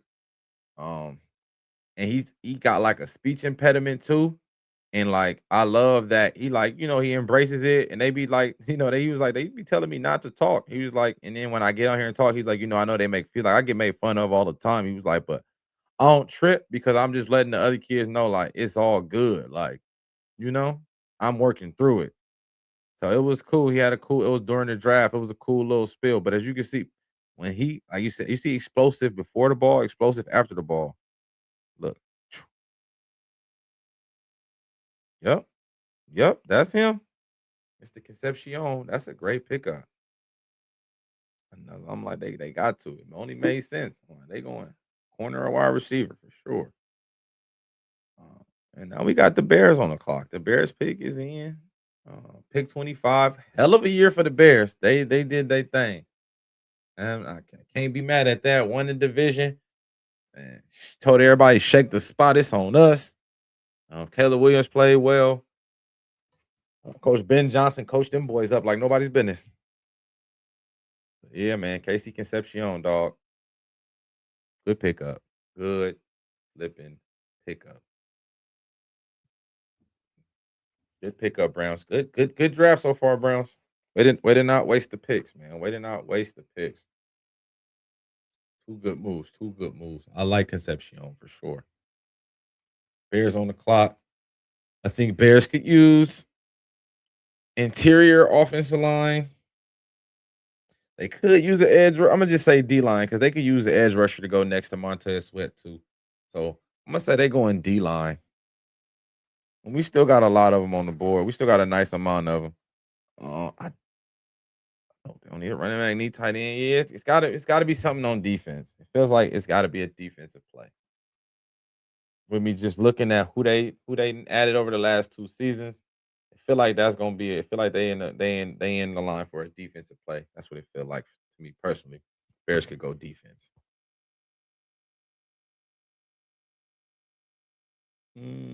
Yeah, I like defense. Bears had a great season this year though. I can't complain. That was a nice season. They put on for the city. And they're working on trying to get a new stadium. Obviously not in Chicago, but they won't be the first or the last people to be a team playing somewhere else close by the city that they repping. So it is what it is.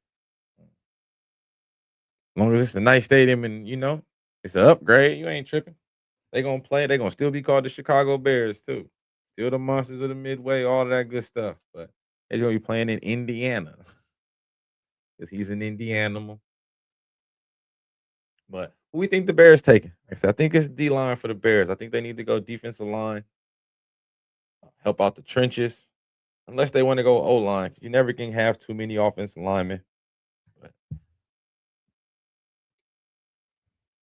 maybe defensive back. I know they did lose CJ Garner Johnson. They did lose Kevin Byard. I think they did retain Jalen Johnson, the corner. They still got Stevenson as well. They got nope, they let both of them go too. Yeah, Tremont Evans gone. So I think they go defense. I think the Bears go defense with this pick. I think they invested in the offense a lot last year through draft and through trades. I think this pick should be a defensive player. Anywhere. Like I said, safety looks like it could be the move, and we named a lot of safeties. Dylan Thieleman's still on the board. Emmanuel McNeil Warren is still on the board. So either one of those guys would do very, very well in this situation to be a safety. And again, they ranked in the top 20, both of them. So that'd be a good pick for either one of them. You still got the corner there, Jamar McCoy, who's like I said is falling because of that ACL injury. It must have didn't kind of test right when they tested it out there. It must have didn't get some good reviews back from the docs.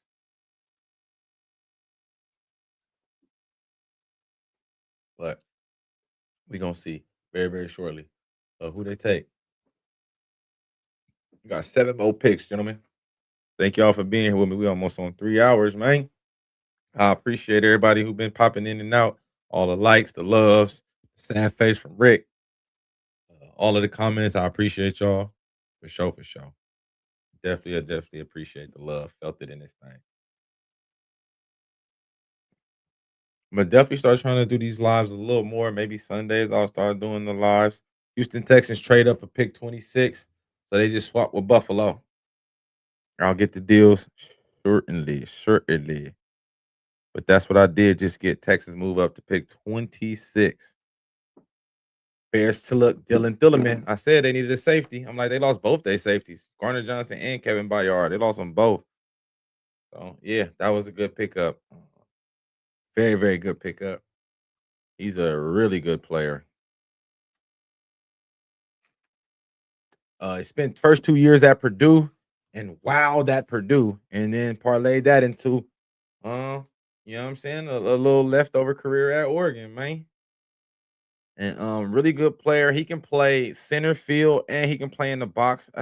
And I mean that's a lot of the safeties that's gonna get picked in the earlier rounds. I will say that a lot of the safeties that's gonna get picked in the first round, most of them can do more than just either play over the top or play in the box. Most of them are going to be position versatile and be able to do multiple things at multiple times. Got my pen. Yeah, anyone will do. I go one in my backpack, but anyone will do. But Dylan Thieleman, hell of a pickup. Again, plug and play players gonna start for them. Can sit over the top. Can play single high. Can play 2 man. And again, can come down and play in the box. So he's definitely again position versatility. That boy look cool at the draft too. But I like this. I like this pick. He reminds me of Harrison Smith from the Vikings or formerly of the Vikings. I thought the Vikings was gonna get him to replace him, but they didn't. But this kid and he's yeah, and he's faster. You all good.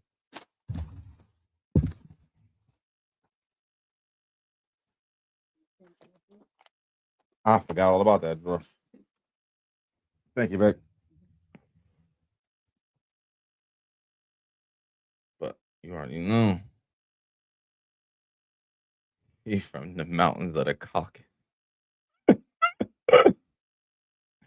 Hey, let me hold on. Let me give him some PT though. He cold though. I ain't even gonna lie.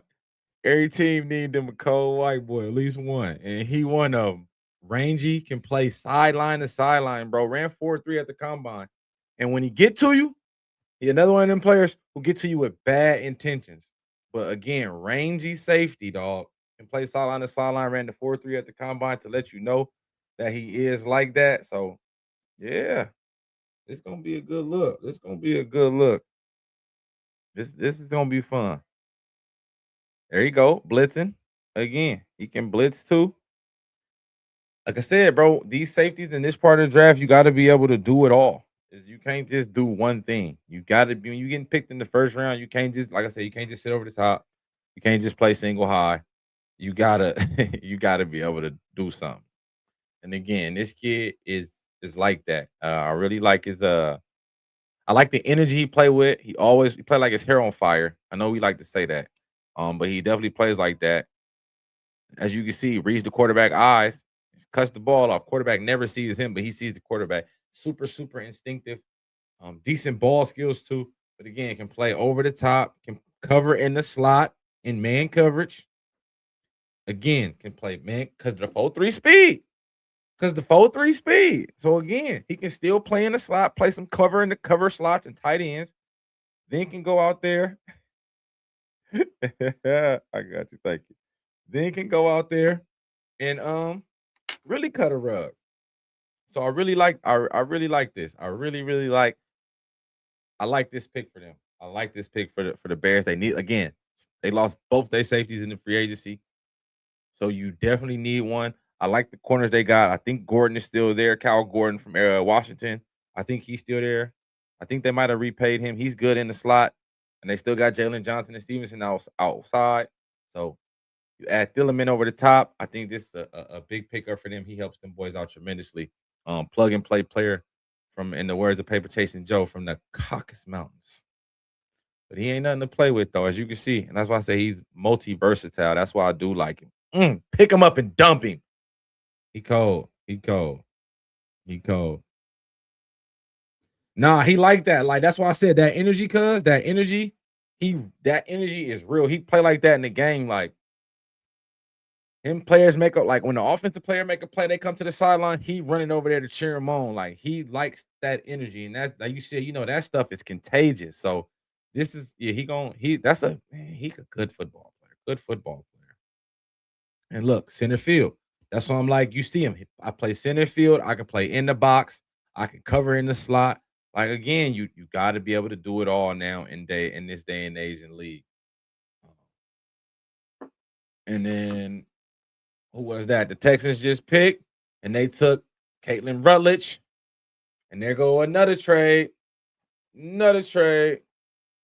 49ers just traded they pick. Trying to see who did to the Dolphins. Dolphins traded up. So I'm trying to see what they traded for. But Kalen Rutledge, offensive guard from Georgia Tech, again, a mauler, angry man, very angry man. I'm gonna say that. Very, very angry man. Wait till I get his highlights. I got y'all. This dude's a mauler. He one of them linemen that, to folks who really play O-line, he one of them O-linemen you hate playing against because he gonna do just a little extra. When I push you on the ground, I'm gonna push your damn head in the ground. I might, and I ain't and not dirty, because I don't think he a dirty player, but he play to the whistle and sometimes through the whistle. And I don't mind that. As I'm letting you, I don't mind that at all. Go be, that's what you there to do. You there to be a goddamn hog molly. Uh, but again, I think a lot of the players that the Niners wanted, two things: either already here, or all the players they wanted are still on the board. So they're like, we can move back, get some more picks, and still have the pick of the litter at our guys. And I think that's more so what it is, because I think they want a wide receiver, and it's still a bunch of wide receivers available. Yeah, some of the top ones gone. But again, Boston is still here, and that's the guy I think fits well with them, and he compares to Mike Evans. So that would be something fun for them to kind of, play with a little bit like that. Or maybe they go Amari Cooper from Indiana, who Omar Cooper, my apologies, but they've been talking about him a lot.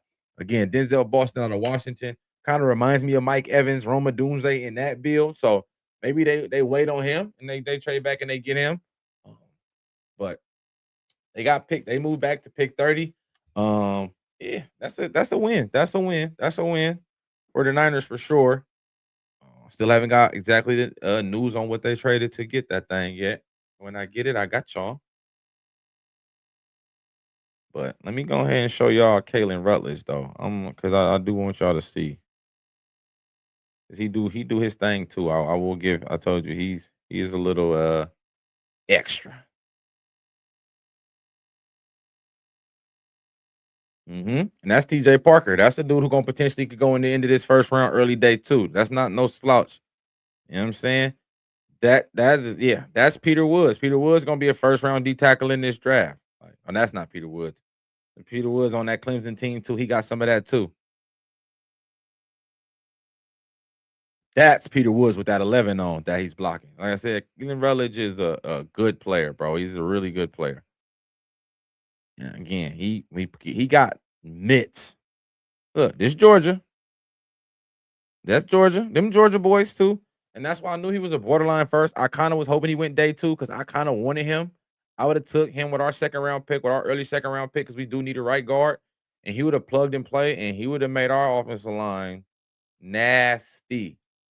But it's a good pickup, though. I hate the Texans got him, but it is a good pickup for them, though. They needed it. They, again, CJ Stroud sacked numerous of times, a bunch of fumbles. You fumble the ball because you're getting hit. So, you know what I'm saying? To be able to add some interior help, Helps them out a lot tremendously. And again, this is probably one of the better interior guards in the draft. Again, like I said, good feet, good hands. Played at Georgia Tech this year where they run the ball a lot. And again, started to throw a little bit more as they developed. And he continued to excel in the offense. And I think he has a chance to be a very good player for the Texans, man. And I hate that sometimes. Don't you just hate when teams that yes, Dolphins trade up. Yeah, Dolphins traded up with the Niners. So we finna see Dolphins on the clock right now. And again, it's another team that can use anything. They can use anything. They went O line in the first one. I think they go wide receiver now. I think unless they want to go edge, just a bunch of edges still available. Edge or wide receiver is what they should do. Um, that's what I think edge or wide receiver is the pick here. Oh, cornerback. Mm, Chris Johnson. Okay, I like. I had a day two grade on him. I thought he could go back into the first again. This is what I will say. Some of these dudes I got a day two grade on. Some of these first round dudes got day two grades, but again, somebody got to get moved up the draft. So now again, you drafting for trade, 6 feet tall, 193 pounds. Um, could have left San Diego State. Multiple teams. He would have been one of the number one play. Would have been the number one DB in the portal if he would have came out. Multiple teams kicked down his door to get him, but he stayed faithful because he was like, if these teams want me that bad, that mean I'm gonna go to the league regardless. And that was kind of what he said, and I respected that when I watched his interview. And he said that he was like, team said that I was going, that I was a first round talent. So like, if I'm first round, I'm first round no matter what team I'm on. And he showed that because here he is now, first round pick out of San Diego State. So I ain't mad at it. I liked him. I caught on to him a little late because they started talking about him during the season. They started talking about him like during the college year. So I had went to go kind of watch like one or two San Diego State games, and I was like, oh, okay, he not bad. And he get tried a little bit, but not a lot. But yeah, this was a good pickup for the Dolphins. Again, tall, rangy corner. And again, they can use anything. They need everything. The Dolphins need everything. They traded the whole team. Again, they got 13 picks, and they're probably going to use all 13. Well, they just traded a little bit up to the Niners to move up. So maybe they use the extra pick or two to give to the Niners to move up. I still haven't got the deets on that yet. Somebody, somebody get them details on what the Niners got from the Dolphins to get that. Throw that in the chat for you, boy. I haven't seen that yet. But while we wait on that, let me go ahead and put that boy Chris Johnson his film on so we can see again. And this was last season. 4 picks, 9 pass defended, forced fumble sack, 49 tackles. And I think the Bills just traded with the Patriots. Hey, y'all. How many trades is that? Hey, your boy was on fire. That's at least 4. Maybe 5 now. That's about 5 trades. I called it. I said 5 trades. I'm gonna count my linemen out in a minute too. But I like Chris Johnson as a corner. Patriots on the clock. They can go O line, D line, or maybe wide receiver. But yeah, O line. There it go. My first choice is O line. Caleb Lomo, tackle out of Utah. And this is the funny thing. Caleb Lomo played left tackle. Guess who else played left tackle? Will Campbell, who they took with the 5th pick last year.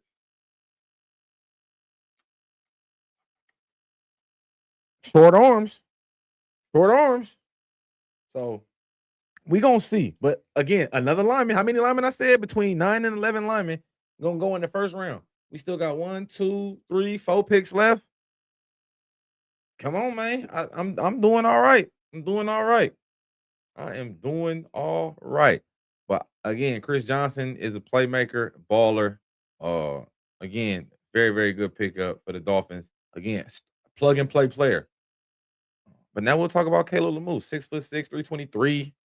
Again, played left tackle. Is a left tackle. So I wonder what the conversation with Will Campbell is. I know very well came on and said Will Campbell's still a tackle. Maybe you're gonna move him to the right. Maybe you're moving Lomo to the right. I don't know. I ain't judging. We gonna see. Lomo has right tackle ability too, though. So you feel me? It's not like he didn't.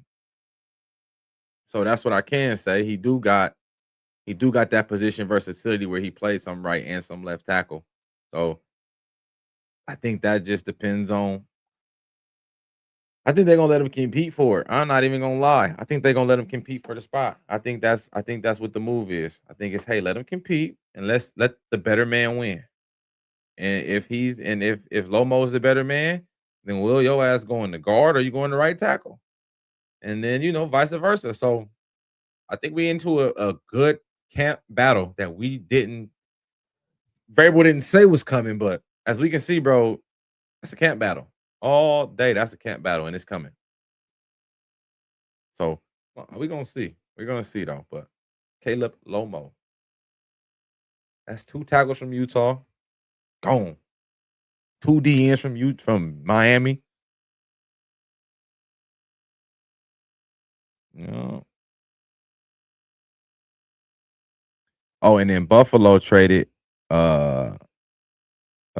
Buffalo traded pick 28 to New England for 31 and 125. They still ain't told me what the Niners traded back for. Any of y'all see that?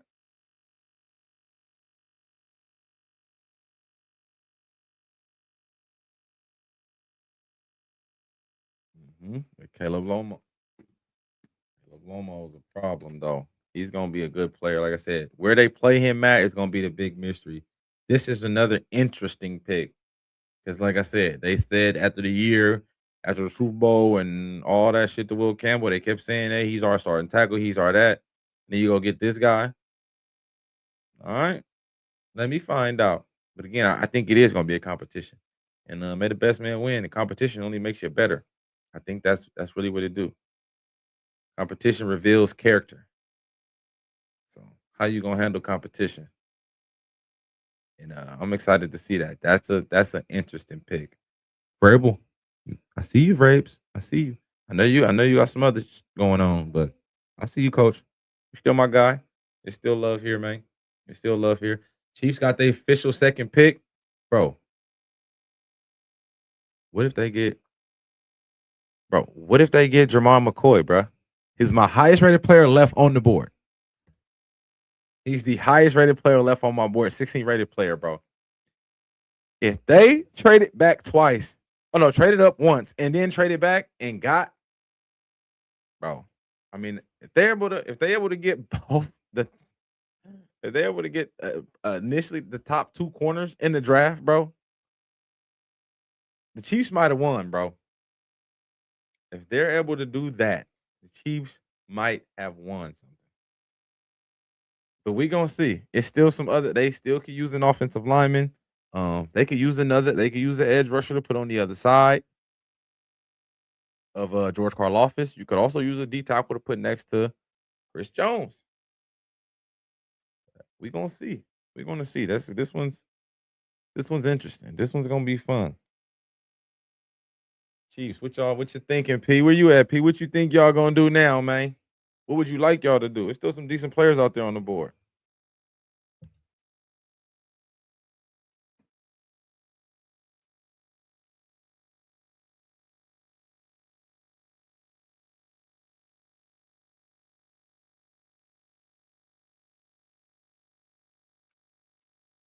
Oh yeah. Shout out to D'Lo. We had 7 trades. I'm telling you, I'm like, bro, I said 4. We passed 4 though. But yeah, that's cool. We here though. They said, hey, the GM of the Chiefs, he said it was going Brent Veach. He said it was gonna be trade central. There's gonna be a lot of people moving up. And 9 O line, I'm right there. I'll take it. If we get to 10, that'd be a little bit better just for my mental because I said between 9 and 11. If I can get 10, that'd be cool. But I figured, bro. I'm like, bro, because again, you can't a lineman. You can't coach them linemen. You can't have too many O linemen for sure, especially with position versatility. Mhm. Yeah, here we go. Chiefs on the clock. They might go Zion Young, either Zion Young, the edge out of Missouri, or Jamar McCoy, the cornerback from Tennessee, and they getting both corners. That'd be lit.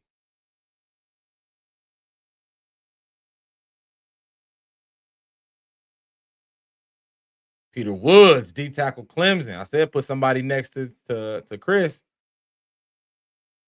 That's a good one. That's a good one. Ooh. And then the Jets just traded up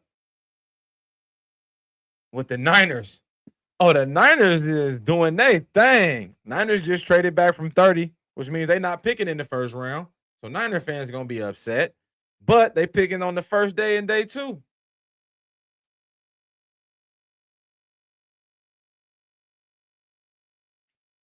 They got pick 33 though. So they're gonna probably have like, and I guess so much talent left. Frisco traded that thing. They traded that. They traded that to New York, cuz. I'm looking at that right now. And now let's go check out Big Peter Woods, though. Peter Woods is a problem. Might be my cousin. We took the S off our names. So he could be my cousin. But Peter Woods is athletic. You already know. Whenever D linemen wear single digits or team numbers or 11 in his case, like okay, he really good. He a baller. He's a baller. But yeah, Peter Woods is a really good player. Again, inside, outside. He can rush a little bit from the edge, but he's an interior. He's an interior rusher. Interior. Y'all laughing at me. But he's more of an interior rusher, but he can rush and stop the run. He's going that's a him and Chris Jones in the middle, bro. That's gonna be a fun little duo now in that middle. That helps out a lot. Again, helps stop the run. 'Cause he's a two gapper. He can take up two gaps. He's a big man. He can play nose right over the center. You know what I'm saying? Like position versatility. That's why I said he can play the one, he can play the two or the three, he can play zero, right over the center, double team, shed block, chase down. I love it. I love it.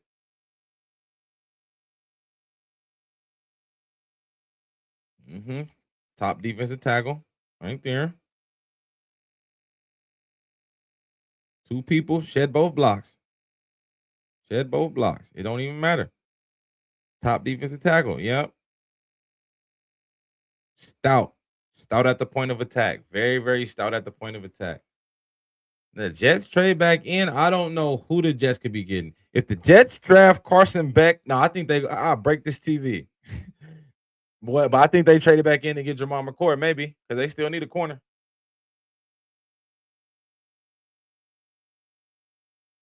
Let's see what the Jets trade up and get. Amari Cooper. They getting didn't they get the tight end? They out there cooking. They out there cooking.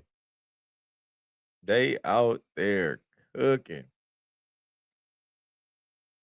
All right, Jets. They said, and again, that mean all the players that the Niners want are still here, and it's still stupid receivers on the board, bro. It's still hella receivers. It's still a bunch of it's still a good amount of O linemen. It's still a bunch of safeties. It's still corners. Hey, whatever they need, whatever their need is, it's still all of that. That's all still here. So yeah, this one. Yeah, this was a good one. This was a good pickup. Obviously, he got that big catch in the game versus uh Penn State, which was a really really nice catch. More of a better catch than a better throw. But and this is what I will say about him. He was here for 4 years. And he didn't take off until this year. And again, that's not a knock on him. It's like, and they made the college football playoff last year when in Cignetti's first year. They made the CFP. They lost in the second round, first round, but they made it. And they ain't even have Mendoza. Then you get a good quarterback, and he was decent the year without Mendoza, but he wasn't leading the team in all statistical categories good. But no, he's a playmaker. He's a playmaker. He's good and run after the catch. Natural slot receiver. So now you add the slot. You got the tight end. You still got Garrett Wilson. They still got Brees Hall. bro, whoever they bring in that quarterback in the 2027 draft, they better not hit. I mean, they better not miss.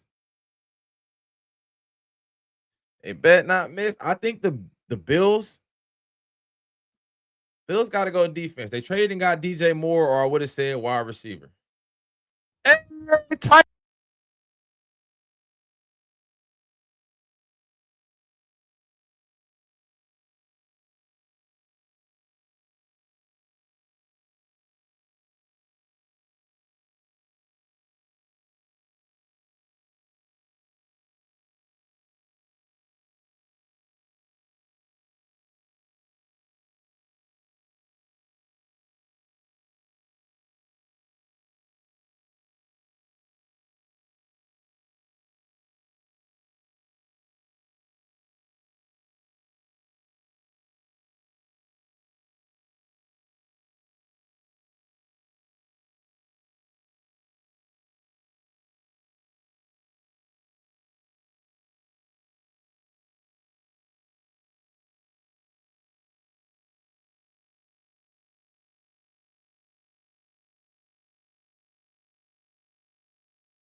There I go. Hello, hello. Mic check, mic check. Oh, it's happening again. I just seen that it turns off. There I go. We back. That's why you there, DJ. Thank you, sir. But I said Zion Young or Cassius Howe would be the speed edge rushers if that's what we're gonna go with, cuz. Or we're gonna take an interior offensive lineman because we still do need a guard.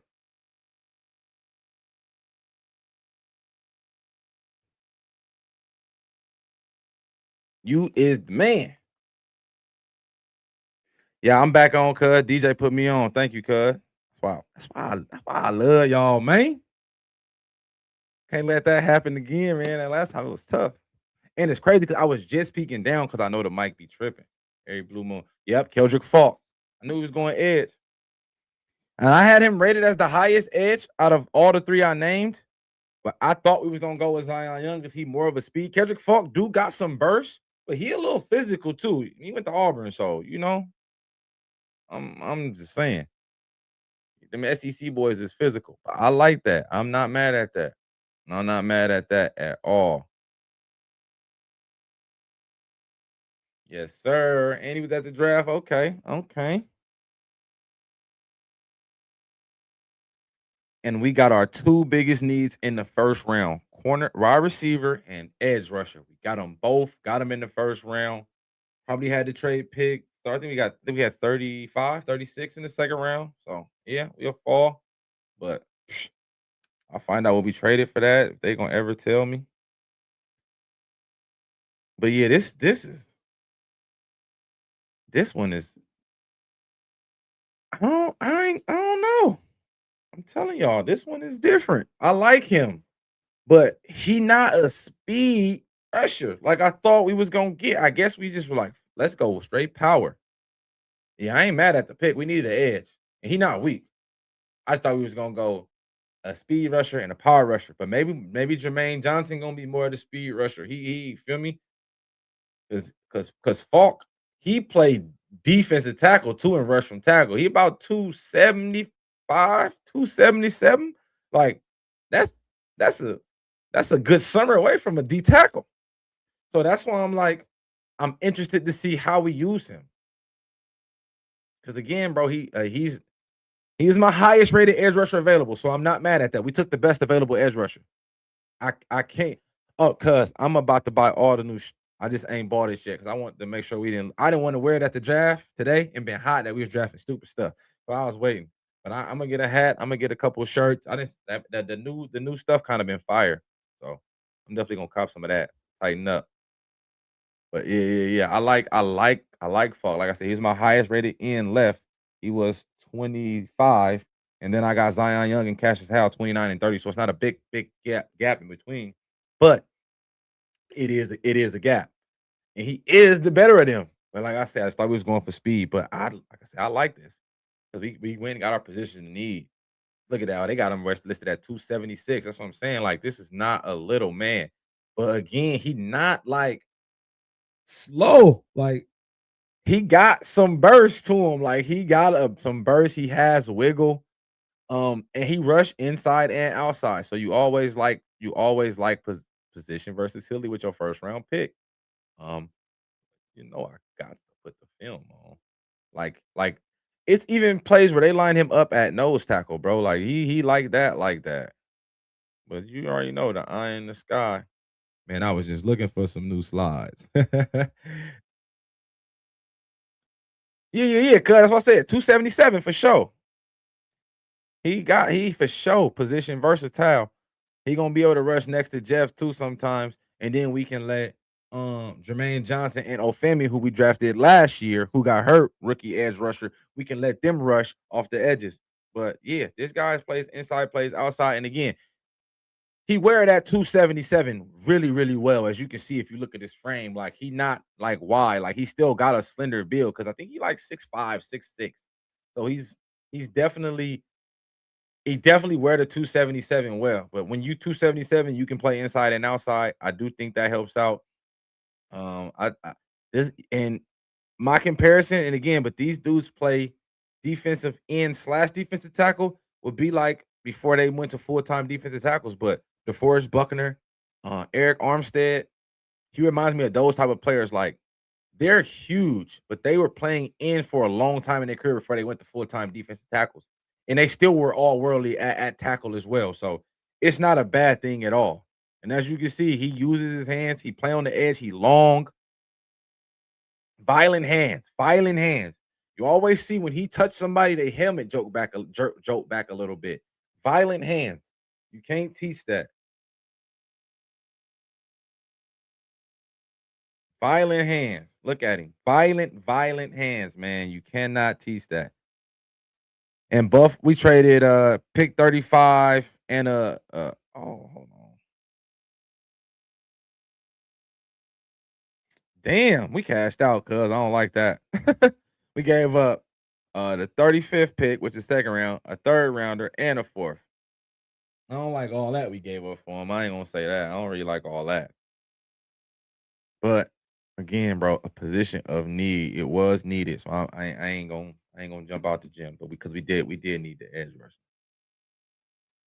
Seahawks, last pick in the draft, Mr. Irrelevant.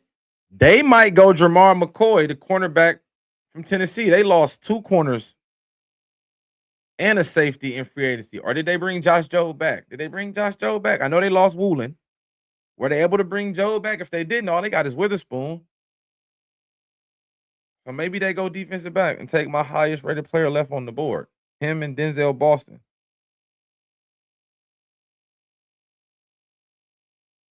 And then we got Avion Terrell and Emmanuel McNeil Warren. But yeah, this guy's gonna be a problem for us. They all finna go. Yeah, no, this was a big pickup.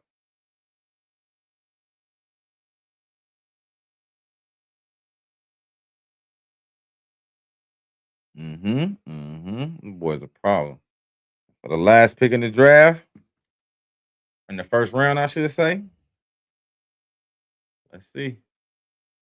Either running back, cornerback is my pick. Yeah, that's my pick. Running back or cornerback. I don't think they should take the running back though, but everybody keeps saying they want to replace Kenneth Walker. I'm like, bro, all the running backs still in the draft. You don't need to rush. They all still here. But I know they think that it's gonna be a good run of them soon. And they really took the running back too. Yeah. So I called that said cornerback or wide receiver. I mean, cornerback or running back. Great pickup. Great pickup. I wouldn't have took him there, but again, they literally was saying the only reason why he didn't go crazy is because he had to play with Jeremiah Love. So if that's really what it is, then all right, I'm gonna give him that pass.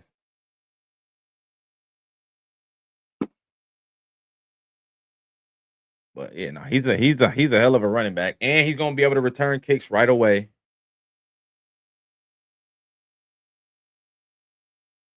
But again, he played again with arguably the best player in the draft, so it was hard for him to really get on. But again, he's super explosive. His change of direction is beautiful. Very shifty. Gets in and out of his cuts. Gets in and out of his cuts really smoothly transitioning.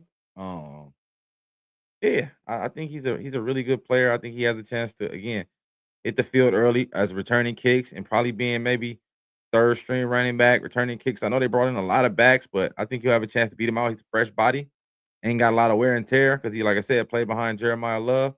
Um, it's Darian Price, ladies and gentlemen, last player of the draft. When the last time two running backs from the same team got drafted in the first round? Cadillac and Noshawn Marino. I mean, not Cadillac and Noshawn, but Cadillac and Ronnie Brown. We think that's how long ago that go back? I'm not sure. I'm not sure how far that go back. I'm gonna check and do my homework. I don't remember. But yeah, look at he's explosive. I like him. He's a good back. He said, "Oh, he's decent. He's decent." That's what's gonna be fun, cuz that's what's gonna be fun to watch. Like they'll do the jersey swap their rookie year. They're gonna get the jersey swap rookie year. Like that's gonna be dope. Jersey swap home and away jersey. Make it all the way lit. But this was a good pickup. This was a good pickup. Yeah, he's gonna be a very, very good player for him. Very, very good player for these guys.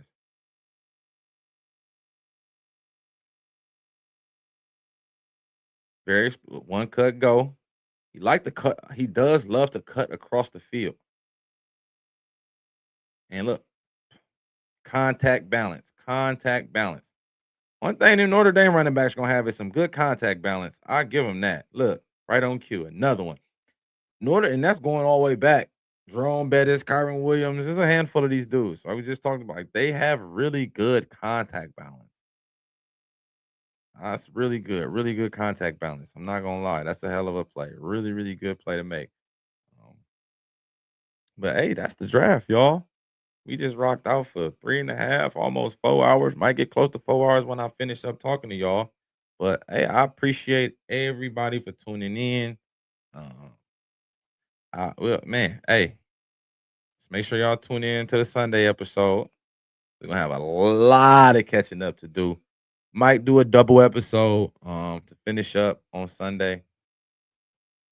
Or maybe Saturday night after the draft. I'll do a draft wrap up. Won't see y'all tomorrow for Friday. Won't see y'all. So yeah, won't see y'all on Friday. And then yeah, Saturday, I think I might pop out on y'all Saturday night, man. I might pop out on y'all Saturday night to do the damn thing. Go live again and just wrap up the draft. Talk about, all that good stuff. But we'll see, we'll see. If not, I'll do it on Sunday. Sunday night. We can do it all and wrap it all up. Sunday night delight. But you already know, stay tuned for the Sunday morning show. To be popping, Aaron nice and early. But this was a good draft. This was a really good draft. It was definitely some motion, man. It was definitely some motion. A lot of trades. I think we ended up getting up to 9 offensive linemen. Um, I think we ended up getting 8 trades with my Titans. Ended up trading back in there, so I was double off of what I thought.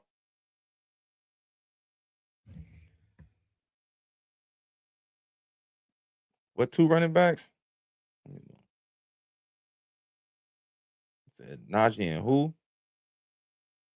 Oh, they ain't play on the same team. Not Najee and ETN. They didn't play on the same team.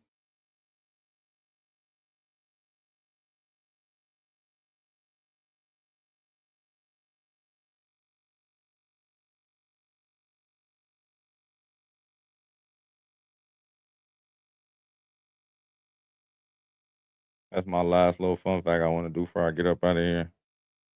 There it go. 2008. Darren McFadden and Felix Jones. Darren McFadden went 4. Felix Jones went 22.